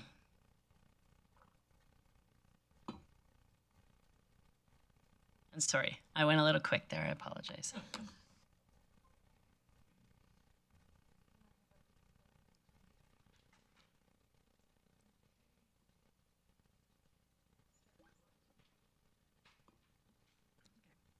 Thank you, Mayor That's all right. It's been a while since I've presented to council. That's okay. Yeah. Welcome back. Thank you. So the city received an application to amend the Bear Creek North Area Structure Plan. The purpose of the amendment is to relocate a future major road intersection on 116th Street. The future major road intersection appears on 3 maps in the Bear Creek North Area Structure Plan. Therefore, the proposed amendment involves amending these maps. So I've got a location map here.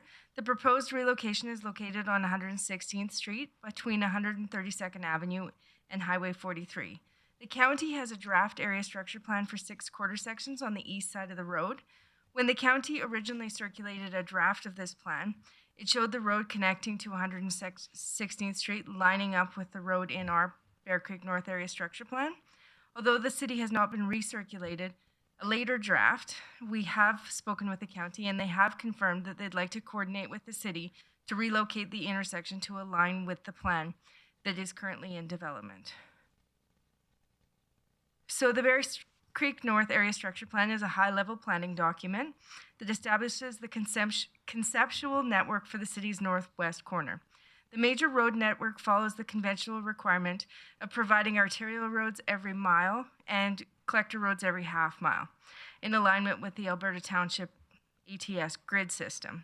So the actual alignment varies depending on the topography and sight lines and other development factors. The intersection the applicant would like to move is currently located on the quarter section line.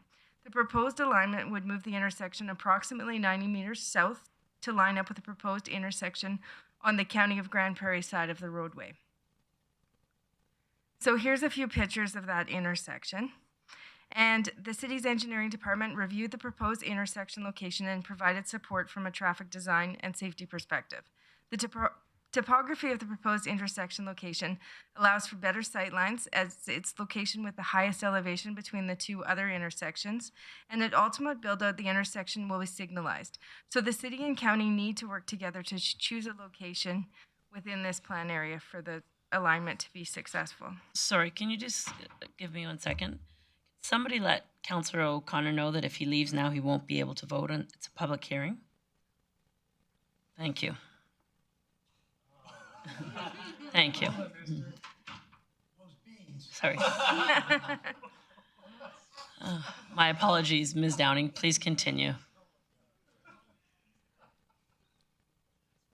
So notification was done as per the Municipal Government Act requirements, and additional letters were sent to impacted landowners. Administration does note that there's a risk to the landowners if we move this implication, potentially, as it could be a development opportunity, or it could increase the development opportunity to have the intersection on your land.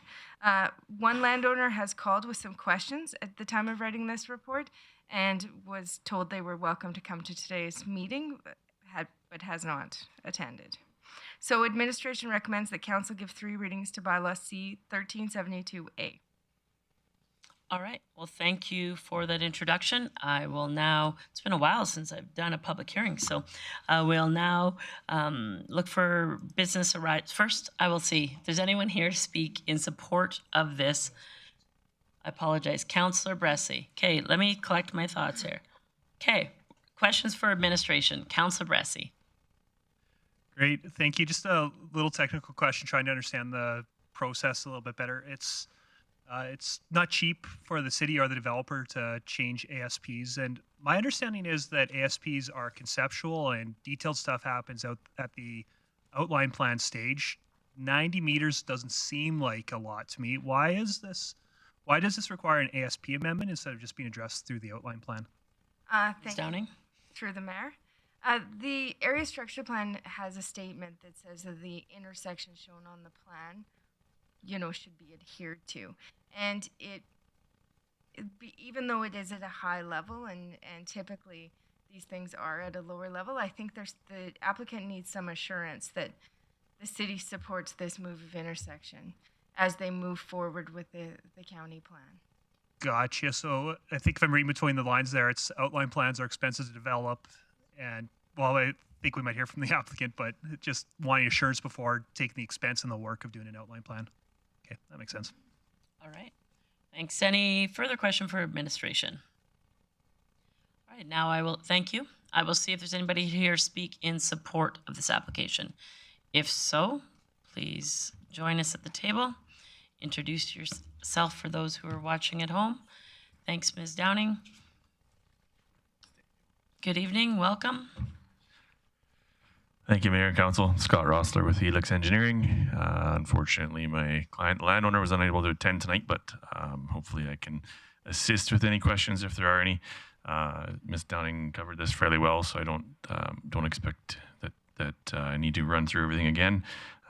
The developer, this is an interesting situation where we've got county and city land side by side, so we're involved a little bit with the development of the planning document, the area structure plan in the county as well. That's being kind of processed and hopefully coming to their council at the end of this year, so I've been told fall, like before Christmas. That being said, so then developers are starting to look at what they can do in the area. So as Mr. Bressy had said earlier, these are conceptual plans, but as we work through and start looking at developing, we do find these situations sometimes where maybe not the best choice of location, not anyone's fault, just we do quite often put lines on paper, and in this case, safety is one of the biggest reasons that we wanted to adjust this.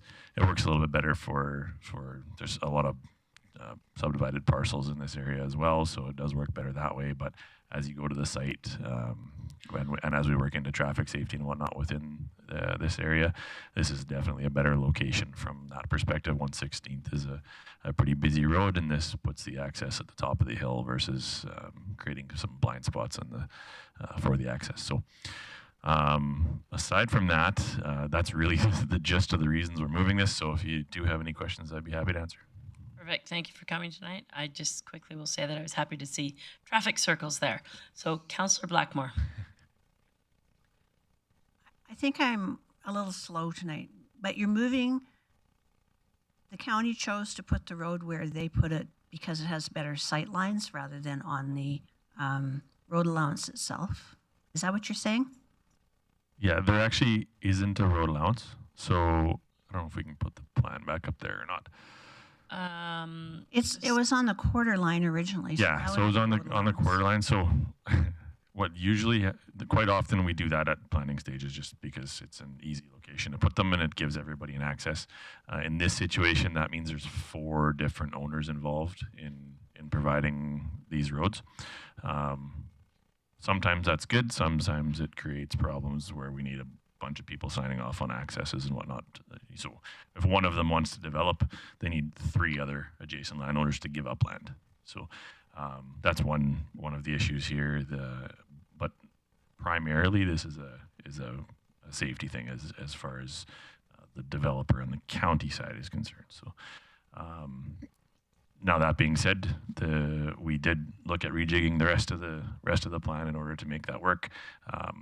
I understand there's no conceptual plans here for the current ASP that's under review in the county, but I can assure you we had input on that as well. So yeah, if there was an existing road allowance there, we definitely would not be doing this. That would be public road already. So does that make sense? I think essentially you said you're moving it because it's a better visual location. You get better sight. That's what I think you said. Correct. Quite a while. Engineer speak, it's okay. Any other questions for Mr. Rossler today? Seeing none, thank you. I will ask if there's anyone else here to speak in support of this amendment. And I will ask a third time if there's anyone here to speak in support of, or online, in support of the Bear Creek North Area Structure Plan Amendment C-1372A, which is a reallocation of a future major intersection. Seeing no one coming on the table, and I'm aware of no one online, I will now ask if there's anyone here to speak in opposition of this amendment. I will ask a third time if you're here to speak in opposition of this amendment, please come forward to the table, and there is no one online. I will ask a third time to see if there is anyone here to speak in opposition of the Bear Creek North Area Structure Plan Amendment C-1372A, a reallocation of a future major intersection. Seeing none, I will close this public hearing and look to business arising. Councillor Bressie. Great, thank you, Mayor Clayton. I move the council give first readings by law C-1372A, being an amendment to the Bear Creek Area Structure Plan.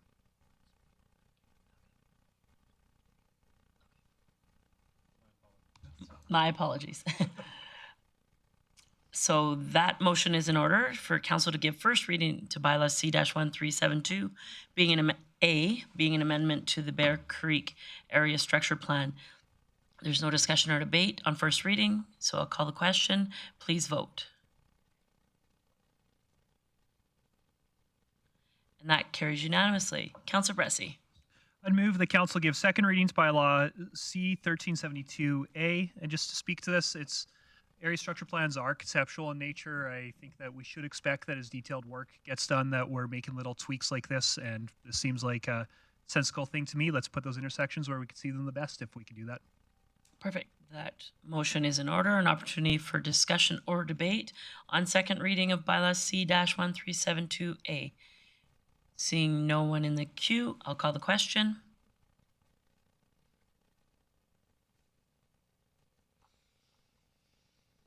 And that too carries unanimously. Councillor Bressie.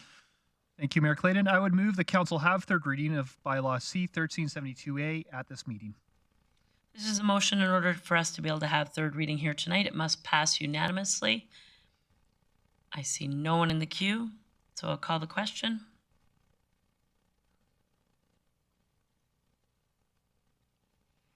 And it carries unanimously. Councillor Bressie. Thank you, Mayor Clayton. I would move the council give third readings bylaw C-1372A, being an amendment to the Bear Creek Area Structure Plan. Thank you. That motion is in order. I see no one in the queue. I'll call the question. Please vote.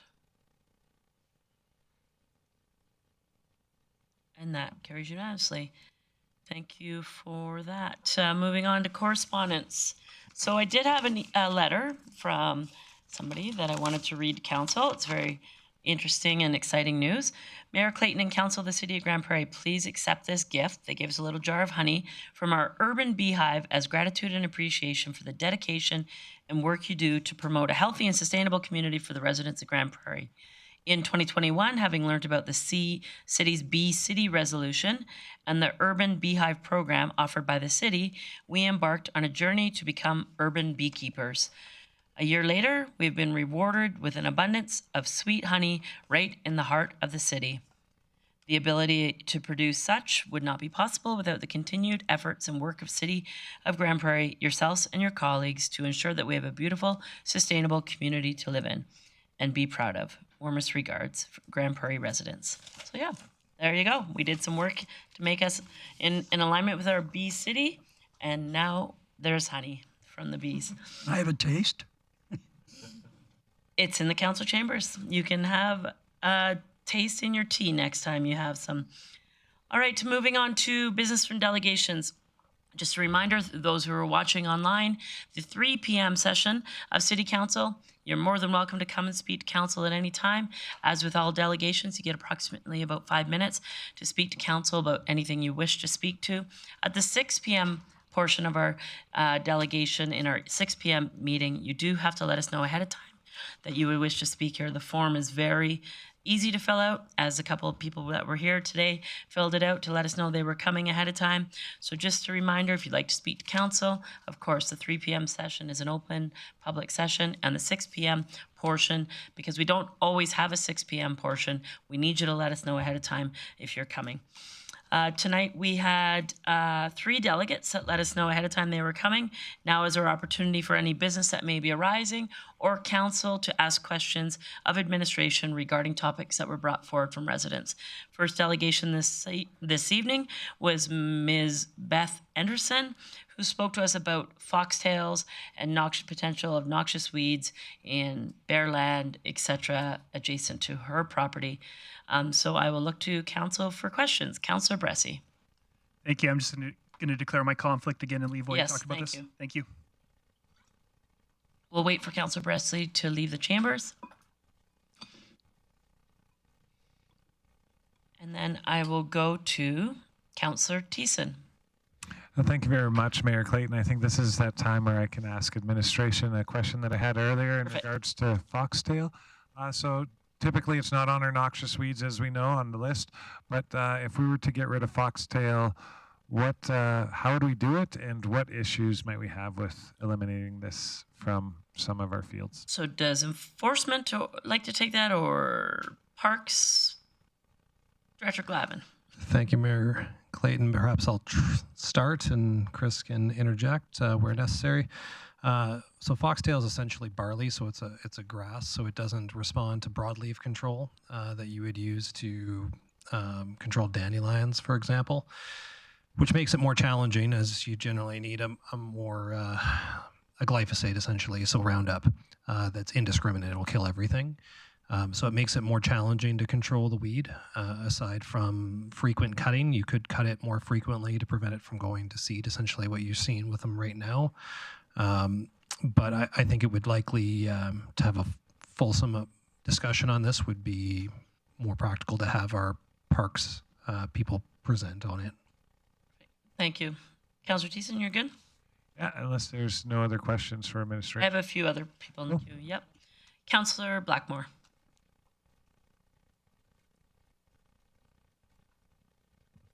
My question's for administration, but I have no idea which one of you should be taking it. There was a time historically when if you did not maintain a noxious weed site, the city would come in and mow it for you or spray it for you and send you the bill. When did we quit doing that, and why is that no longer an appropriate measure to take? As it seems the landowner has less care about what's happening in his neighborhood than the actual neighborhood feels. Mr. Manuel? Yeah, I can take that. So in reference to this one, the corrective action, that the mowing that did occur was a result of the actions of enforcement services on this particular case. they frankly had over 100 of these files active and have been working with large landowners to remedy the issues throughout the summer. So they follow a multi-step process, right? The first one is they receive the call, then they go out and they essentially do the education. This is the requirements. This is what you have to meet. That's followed by the warning, and following the warning, there's a remedial order that triggers the step that you're referring to, which is the remediation. So following a time period on the remedial order, what happens is then we have to apply essentially through the courts, through a notice of entry to go on property, do that corrective action, and then bill the landowner for that. So that's the step that we were actually at with that property that was referred to in that area and around Northridge that got cleaned up. The reason it got cleaned up is because we had several $1,000s worth of fines prepared for the owner as well as the cleanup order, and they happened to accomplish it ahead of receiving them. I think the gap that needs to be closed is the duration of time between when the initial concern's received and when the remedy occurs, because I think what we're seeing more and more recently is that the concern really comes to fruition in late June, early July, when you're seeing a lot of the growth of the weeds as well as the seedlings and those things starting to happen. And there's probably a little gamemanship that occurs between when people become aware of something's going to be a problem and they have to correct it, and cutting it once versus cutting it twice. And I think we can get more aggressive with those timelines. I could ask a follow-up question.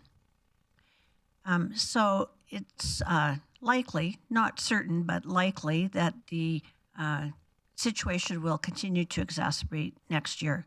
Can the fines and can the files be forwarded or carried forward in time so that you're partway through that process already before next spring arrives? Because quite frankly, the cutting should be happening in the spring. Doing it now is kind of like closing the door when the horse has already left. Yeah, no, that is a good point, and I would say that's where I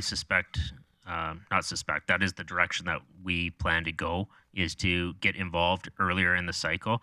One of the other things that Director Glavin and myself have spoken about recently as well is better alignment between the weed inspections as well as the bylaw enforcement investigations, because although the noxious weeds and under the Weed Control Act, spraying is sufficient. You could just spray and they can still be 5 feet tall if they're 5 feet tall. The minimum property standards bylaw is what specifies height. So you might have a weed inspector that says they sprayed, nothing more can be done, but that's actually not an accurate representation of all the requirements that the city may have. So sometimes that's been played against us a little bit as far as a landowner saying that this person told me this and that person told me that. We're going to consolidate that approach, and we're working through that in the next little bit here. Okay. Councillor Bosch. Thank you, Mayor Clayton. Well, I'm happy to hear that, Director Manuel, because I think our timelines are not conducive to solving any of these problems. These citizens have had to deal with this all summer, so most definitely, let's work on those timelines and make sure that these issues are dealt with early in the year, not now. But this is a good experience that the city has had to make sure that in the future we look after things a little bit quicker. Thanks. Councillor O'Connor. Thank you, Mayor Clayton. I've had a number of calls from businesses who have been, because of the foxtail not being a noxious weed, are being punished, and they're the same situation that's happened to these neighbors on the north side are running into the issue. So I'm just wondering if we shouldn't take a different approach, and perhaps, and spraying does not, can you answer me if the spraying affects bees or not? Director Manuel. Depending on what you're spraying with, it certainly could. Yeah, so I'm just follow up, Your Worship. So I'm just thinking that we should be having a little bit different conversation about this going forward, that we should be getting in there early, like what Councillor Bosch has said. So I really think we need to step on this, and maybe we should be the ones going and cutting it and saying, here's the bill, pay it. So if the foxtails are maintained at a certain height, they won't be the problem that I think we've experienced later on in the summer. It's when they grow and they go to seedling and stuff like that, that's when it becomes a problem. So if we stay on top of the length, we should be on top of the spread. Okay. Councillor Berg. Thank you, Mayor Clayton. So question for Director Glavin, and we'd actually talked about this just kind of offline last week. East of Roy Bickle School, it's municipal reserve, and I think you said future school site potentially. I had noticed there was a lot of weeds there. Now, whether they were foxtail or not, I'm not sure. So on something that is municipal reserve, is it the city, potential school board, or the developer that's responsible for taking care of weeds? Director Glavin. Thank you, Mayor Clayton. It falls to landowner. So if it's our land, it is our responsibility. Yeah, because it's in the same neighborhood. So initially, I was wondering if it was that same piece of land. But when I looked at the photos, it's within a block or two. So again, if there's an issue there, eventually, if it is city property, the issue will cede to our spot as well. So again, I'm not sure who owns it, but I just know that we had discussed that it was municipal reserve. So thank you. All right. Councillor Thiessen. Well, thank you very much, Mayor Clayton. Yeah, I'm going to echo some of the comments of some of my colleagues here. I think proactivity is probably the best, and that preemptive prevention is probably the best way that we could go. And we're probably looking at working across directors as we're firing questions to Glavin and then to Manuel. But I think there's a bigger conversation here too. It might even be talking with economic development, which is also under Brian's thing, and just understanding who the landowners are and where our weed inspectors have identified that there are problem plots of land. And as they go, we can create that inventory. And it could be as simple as a mail out to the landowner to say, hey, we're getting into foxtail season, snow's melting, come in and mow. And then that, we don't have to wait for them. We don't have to ticket them. We've already given them the warning before it gets out of control. And that's, I think, what council really wants, and the people who came here today, is to get it under control. I mean, it's all well and good until someone's house burns down or someone loses a dog or a cat or something like that. We don't want to be responsible for that, even partly. So I think proactivity is probably the best way that we can go about it. And when we're talking about potentially mass spraying things, I think we could use the glyphosate stuff, but if you want to kill the bees, sure, by all means. I don't want to kill the bees. We're a bee city. I know vinegar works just as well on a lot of stuff as some of those other Roundup Ready products are, but I'm not the weed inspector. So if there are no any questions, I'd be willing to make a motion. Okay, well then I'll sit back and see if the motion comes up from someone else. Thanks. Councillor Blackmore. I know we've talked about glyphosate a couple of times, and the one caution that I have is if you spray glyphosate too late in the plant season, they instantly go to seed. So you'll have the same problem as if you didn't spray. And I know often people think that that's the solution. Besides the fact that it's not good for bees, it doesn't actually solve the problem anyway. So I think we need to be aware of that as well. All right. Now looking for any business arising. Councillor Thiessen, you thought you may have a motion? Well, I could be super detailed, but I'm just going to keep it a pretty basic motion. I would move that council direct administration to bring back a report on how to curtail foxtail and potential enforcement actions we might be able to undertake to the appropriate standing committee. That motion is in order. I did have a question for administration, sort of detailing in that motion. Director Manuel, I'll try there for. Tell me if you know off the top of your head, how do our fines compare to other mid-sized cities across Alberta? I'll have to. If you don't, that's fine. As I part can of, wait for the information to come back. I can tell you that our minimum fine's $1,000. Now, $1,000 on a residential parcel is pretty significant. $1,000 on 160 acres. when it comes to the cost of remediation. So I think there is an opportunity to review that and bring it forward with the report. All right. So Councillor Thiessen's motion is in order, and it's in your e-scribe. Seeing no one else in the queue with any questions, I will call the question. Please vote.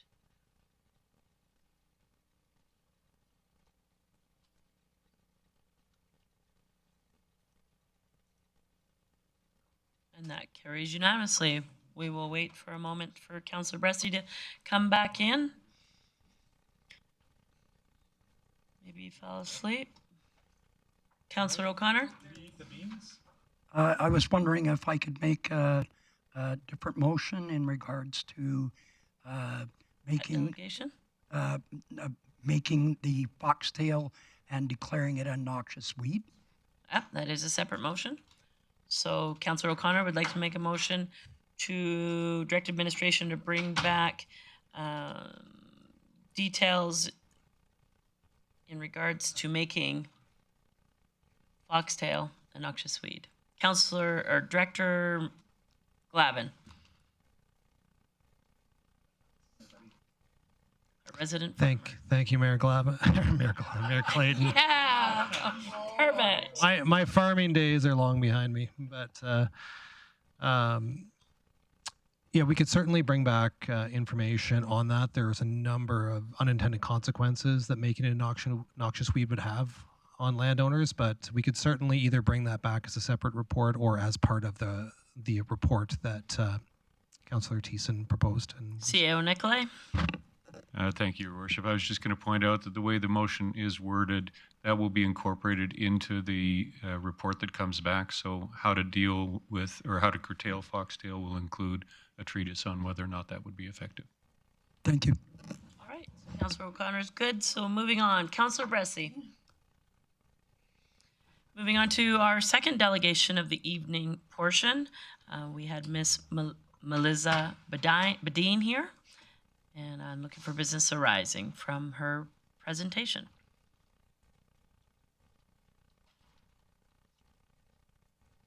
Councillor Thiessen. Thank you very much, Mayor Clayton. I thought I'd give someone else a chance to make a motion here, but I'd just like to thank the Badines for coming in today and serving us this valuable information. I'll read it later, but for now, it is what it is. It is information, and I really appreciate the time that you took to come in and put this together for us. And I will move that we receive this for information and encourage everyone to read it just like me.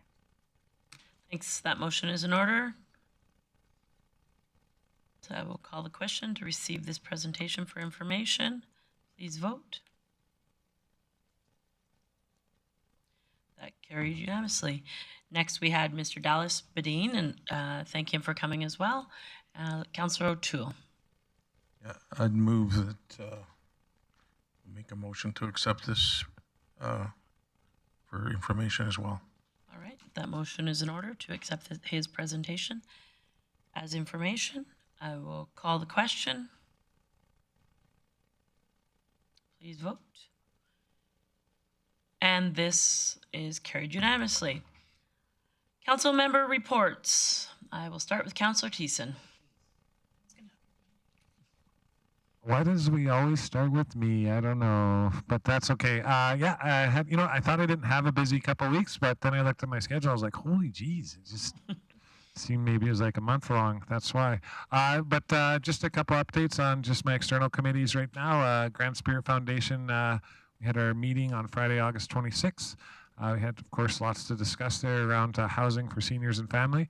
One of the top orders of business was we needed to appoint a rep to the ASHA committee, which is a provincial committee that deals with seniors and community housing. Our director had moved out of her role. She'd already fulfilled the 2 years. So we need to appoint a rep, and as per the plan, I was appointed representative for Grand Spirit Foundation at the ASHA board. So I'll be going to that. I'll miss a council meeting because I have to be in person on October 3rd, but hopefully the board there will vote me in, and I'll have that voice on a provincial table. We also decided that we thought there might be a good need to create a procurement policy, which might seem a bit weird considering it's coming from the city. into things. But Grand Spirit is still building up their foundation of how it works. So we have a procurement policy coming forward to our September 30th board meeting. Also, we had to deal with a contentious item. A letter of request for funding came to us from the province. Can't get into super details on that, but I will inform council moving forward later on. We also submitted a letter of support to Highway 40X on behalf of the county. And then our representative from the county, Ms. Karen Roosevelt, was looking around the table on one of her presentations on how to get to the root of rural housing insecurity and creating a task force, which she had asked and the county had asked for a member of Grand Spirit to sit on there. Knowing how rural homelessness impacts urban homelessness, I'm not one to always pick up two committees in one meeting, but it seemed like it would be a nice way to get a better understanding of how it intersects and how we can deal with rural homelessness issues through the city. So I allowed my name to be appointed for that committee too. So that's coming forward. And then finally, our last bit of business is we did we made a motion to do a full 360 of the organization. We haven't done this in over a decade. We're going to do a 360 of our executive director and CAO, Steve Madden, as is protocol and in our timeline anyways, but we decided to seek it all out because we want to get, if there are any issues, we want to make sure that we're putting them out before they become fires. And that pretty much concluded our meeting there. Some of the events that I did take part in over the last couple of weeks, I will mention Experience GP. I was out on the streets handing out pamphlets and winning gift cards and getting Grant Berg to sign every one of them that I could, because he owns a business downtown. But truly a great event that I think our administration did a wonderful job in putting together. There were no issues. I think there was one drunk guy that had to be helped out of the dancing pit in front of Who Made Who, so he didn't even make it to Trooper. So one drunk guy being peacefully escorted out seemed like a good party, and well over 3,000 people attending that free event to expose our downtown and our population to how great downtown looks. So I was happy to be a part of it, sharing the community spirit, and overjoyed to see what such a great event our staff had worked together to create for our community, and happier to see that they all came out for it. Got lots more, but I've talked my talk, so I'm going to walk my walk and pass it on to someone else. Thanks. Thanks, Councillor Thiessen. Councillor Bosch. Thank you, Mayor Clayton. I guess on the 24th of August, we had a snow and ice consultation here, and it's good for the public to know that we're really taking a deep dive into, one of the most difficult things that we all have to deal with in the winter months, and looking for improvements and ways to, use the dollars wisely that we so have to use. Additionally, on that day was the Ukrainian Independence Day. So Mayor Clayton and I both share Ukrainian heritage, and so that was a good flag raising to go to, along with other councillors. Councillor Thiessen was there, Councillor O'Toole was there, and I think that's it. So great to see them there too. Oh, Gladys was there too? Okay. The 25th. Fine. Keep going, Councillor Bosch. More people were there. August 25th, I attended the Youth Advisory Committee meeting, and that one we held at the Grande Prairie Art Gallery. So that was a first time for some of these committee members, council members, to see what the art gallery is about. So it was a great little visit for them. Of course, the 26th and 27th, 26th being, the street concerts. It was awesome, absolutely awesome. I'm a picture person and a video person, so yeah, I did my fair share of taking photos and video, so it was great, giving gift cards away as well. The next day was the Family Day portion, although the weather didn't participate as we would have liked. We still had a good number of families and kids coming for that part of it too. And then on August 30th, the Alberta Culture Days announcement. So the number of councillors here came to that. And the Centre of Creative Arts was deemed one of the 5 organizations in Alberta to host Alberta Culture Days for the month of September. So really, really great for them. And if you haven't checked out the Center of Creative Arts, I implore that you do, so that you see what opportunities you have here, and they're free this month. So take advantage of it. So that's my report for this time. Thanks, Thank you. Councillor Bosch. Councillor Bressie. Great, thank you. So I have a confession to make. I wildly underestimated the experienced GP and how that would go. And I told a few friends, hey, we got to go down tonight. I'll buy you beer in the beer gardens. And my thinking was, I want to make sure that enough people actually buy a drink that it felt worth doing that. And it went pretty quickly to going, holy smokes, we're going to go to my place after because there's no way I'm waiting in this long a line for the beer gardens. And so it was, I knew our staff would put on a really great event. I wasn't sure if our community would show up to enjoy that event. It was really cool seeing the community show up. And I think it's because over the last couple of years, we've built a habit of putting on really good events. And I think the community is starting to understand that when the city puts on a party, it's a party worth being at. And so that was really exciting for me. The same day, on a more somber occasion, I went to the community village. It was the Overdose Awareness Day. Candlelight Vigil was before that. So going to hear about some of the services in town, but also just stand around with candlelight and remembering some of the way too many people that our community has lost was a somber evening, but I think a really important one. Those are my highlights locally. I also spent a lot of time on the road, still working with Alberta Munis and RMA to come up with some infrastructure funding recommendations to the government. Knock on wood, next Friday will be my last meeting for that, and we'll be somewhere with that, so then I'll get to spend a lot more time here in town if we could get that done. So again, Council, thanks for your patience with me over the summers. I've been doing that.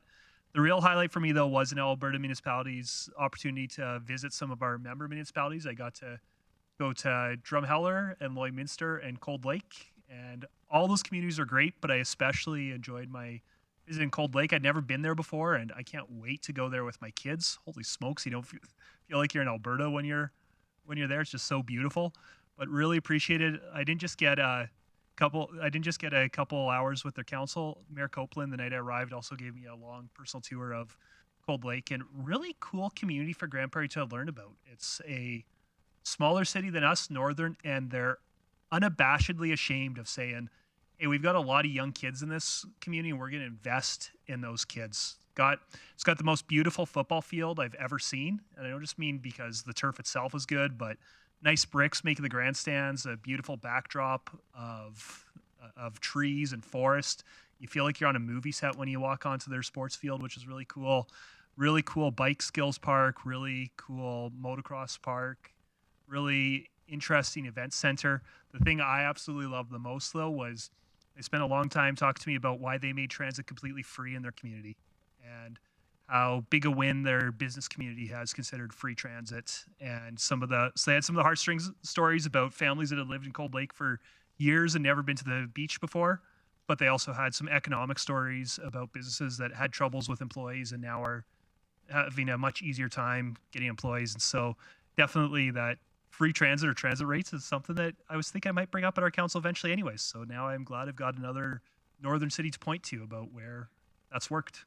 And yes, and Councillor Teese is saying he's brought that up in the past. He has indeed. And I think that transit is an ongoing conversation here. So it was cool hearing from them. Thanks for that, Councillor Bressie. Councillor O'Connor.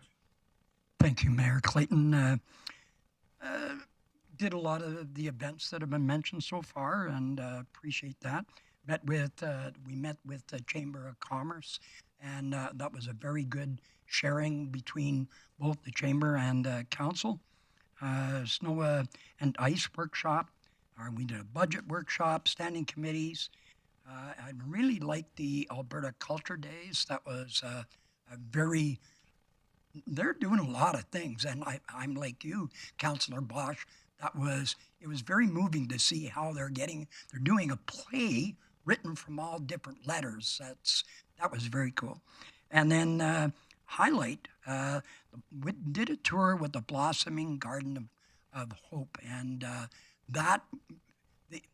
Caleb, again, he keeps coming up in my conversation, but Caleb Benson had picked all the plants, and everything is out and everything's in the right place. It'll be shaded and it'll be It will blossom at a total different time. And they had a donation of many, many trees to meet our city need to be a better tree city. So it was really good. And today we went on a tour with the county and saw them doing a wetland. I never knew that you could create a wetland from nothing. So that blew me away. But the standout for me and a highlight was attending the barbecue. And I wasn't hungry, so I just went around and made a pest of myself and sat down at a table with a young family. And her husband had moved here to Grande Prairie in 2010. In 2013, she followed him from Mississauga, where she complained they had no parks, and she had to go miles to go to a place to take her kids. And she complimented the mayor and council for having such great parks.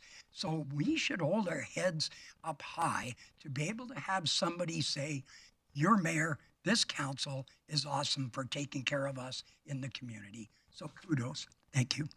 Thanks, Councillor O'Connor. Councillor O'Toole.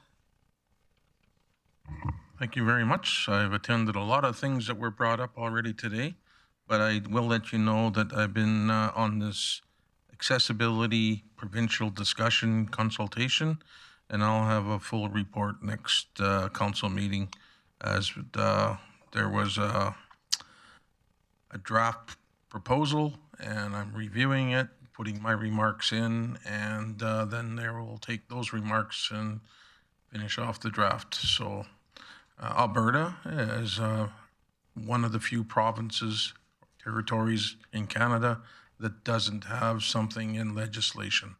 And so there's lots of other things that fall into it, but nothing is condensed as what we would like to have. I also attended the GP Regional Hospital celebration, and I was part of a crew that cooked about 1,600 hot dogs or burgers, and at the same time, the Canadian Coasters Car Club, which is a club that they just travel across Canada. So there was a crew that left Victoria, went all the way from ocean to the ocean, and come back. They were 68 days traveling in their classic cars. And when they get to a center, they really, really appreciated Grande Prairie, the location. They were all together. They went shopping. They were there for the Trooper concert, and everybody was very well spoken about the city of Grande Prairie and how they were treated. And they talked highly about the Tourist Information Center, and which was good to hear. And I also went to the Punjabi Versa East Indian live concert. It's different music. I didn't understand much of it, but I did it to support the community because I was invited by the Cricket Club in Grande Prairie, which I supported for a long time. And to see the theater at Polytech full of people enjoying a culture and singing along and dancing, it was awesome. And they've never had a live concert from East Indian artisans. So that was something that I thought was great. And there's a lot of things. There was a lot of things that were happening in the last 2 weeks that were just way to finish the summer off. Thank you. Thanks, Councillor O'Toole. Councillor Blackmore. Thank you, Mayor Clayton. Like council, we were all pretty busy over the last 2 weeks. So the highlights of my last 2 weeks, I attended a Downtown Association board meeting, which I'm on that board. A couple of things to look forward to in City Centre. One is the gift card program is being launched. There's a couple glitches getting it off the ground, but we know that it will be very successful. For everyone looking for Christmas presents, look for your City Centre gift cards. Another thing to keep a note on is the City Centre will take a different approach to Halloween and the Santa Claus parade this year. What's going to happen is not written in stone yet, so keep your ear to the ground about that. But I know that Downtown Association and the city will work together to provide citizens with a great experience. Speaking of experience, Experience GP City Center was a wonderful event. I have to say that Trooper's younger than me, and I know some Trooper songs, and thankfully they played all 4 of them, so that was great. It was wonderful to see so many people there as well. I did kind of wonder why we had some of the fencing where we had the fencing, but that's a conversation for a later time. The Alberta Culture Days, I was able to bring greetings to the city for Alberta Culture Days. The City Center for Creative Arts was chosen as one of 5 special places in Alberta to simultaneously kick off Alberta Culture Days, which runs throughout the province and will run for all of the month of September. And all of the arts and culture venues in the city are participating in Culture Days, so you can expect to see special events at all of those places. And there are a number of free workshops available at both the Center for Creative Arts and, I believe, the Art Gallery. I missed the fact that I was at the grand opening for the GP Regional Hospital, and I was a tour guide, so I took people on 3 tours inside and 1 tour outside, and I came back and I was starving, and there was not a scrap of food left. It was not, so Kevin's... It smelled like a hamburger and a hot dog. They said they had food for 1,600 people, so there was obviously more than 1,600 people there. It was a great day, and I'm very proud of the Grande Prairie Hospital. I think that it will be a valuable tool in our community for many, many years to come. I also attended the Blossoming Garden of Hope, which I think is going to be one of the most beautiful gardens I've ever seen. And when I travel, I do like to look at gardens, so I'm really looking forward to seeing that at the end of next year when it's really had a chance to settle in and bloom. And finally, I brought greetings to the Alberta Association of Rural Administrators. So the Alberta Association of Rural Administrators, I think I'm missing a letter in there because I think their acronym is actually ARPA. But they were in the city where they held their provincial conference, and I was able to bring greetings on behalf of Mayor Jackie Clayton, which is always an honor to do, and that was pretty much my 2 weeks. Oh, and I have one more thing, sorry. I just wanted to send hearts, I guess, to the people who live in the West County and on the east side of British Columbia with the fire that is burning west of Kelly Lake. It remains held at the Heritage Highway, so it has not spread in the last 24 hours, but is still not under control. So I send my heart out to those people who are struggling with great uncertainty. Thanks for that, Councillor Blackmore. Councillor Bosch. Berg. Well, she can go again. She's got lots to share. She's spoken up tonight. Councillor Berg. Thank you, Mayor Clayton. So yeah, a few things. I emceed the hospital grand opening, which was a pleasure, and Kevin did not save you a burger, despite my best efforts, but there was popcorn left. But with that wind, it was scattered all over the parking lot. So, yeah. So again, it was a wonderful turnout. Again, at 1,600 burgers and hot dogs. Again, so many good things actually happened over the past few weeks around the city. As we've all talked about Experience Grande Prairie, what a wonderful event. My hat goes off, and a special thank you to all of the city staff and administration that worked so hard in putting that together. A really good show that really united so many people here in the city. So hats off to them. We did some work. It was a nice budget workshop. That was my first. I actually really enjoyed the experience and kind of a learning curve. Snow and ice consultation. It was probably around 30 degrees when we're talking about snow and ice. But again, that's when we have to do it so that we're prepared come winter. Blossoming Garden of Hope, echoing Councillor Blackmore. That is going to be an absolutely gorgeous park. a real special place here in the city. And I think they're going to have kind of a soft opening later this year and a grand opening next year when everything's in bloom. And around Culture Days, again, it used to be one intense weekend. Now they've expanded it to a full month. And although I didn't get to the kickoff due to work commitments, I did actually get to their opening art show, which is kind of a silent auction where a number of artists throughout the city and the community have donated a number of pieces, typically around 12 by 12, and those are up for silent auction. And believe it or not, I actually have a fairly decent art collection, and I was bidding on 3 pieces. So some really outstanding work in that show. So before the month is up, head down to the Center for Creative Arts and take a look at what they've got. And that's my report. Thanks, Councillor Berg. I don't have a lot to add that wasn't already talked about. I did have the opportunity to tour the wastewater and water treatment facility, Aquaterra, south of town, with Minister Whitney Isaac, who's the Minister of Environment and Alberta Environment and Parks. It was a good opportunity for us to show her the work that we're doing and future expansion opportunities. Myself, Mayor Potter, Councillor Frayne from the county were there, as well as representatives from Environment and Parks.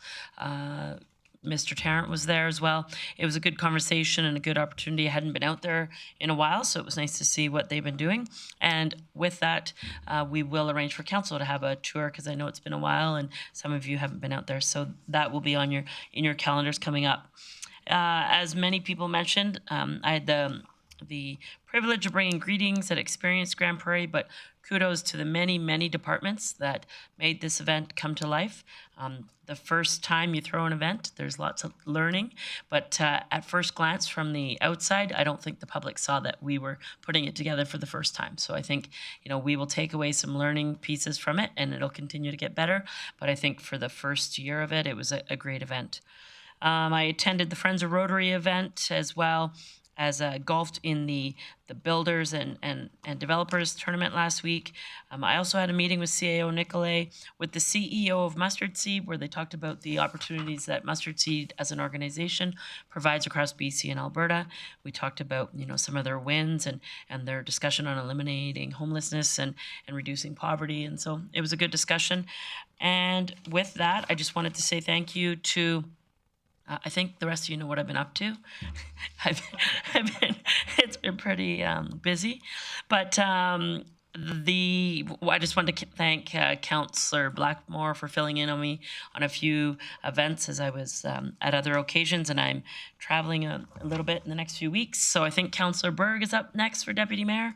So I will try not to keep you too busy, but I wish you all a good evening, and we'll see you soon. Meeting adjourned. Thanks.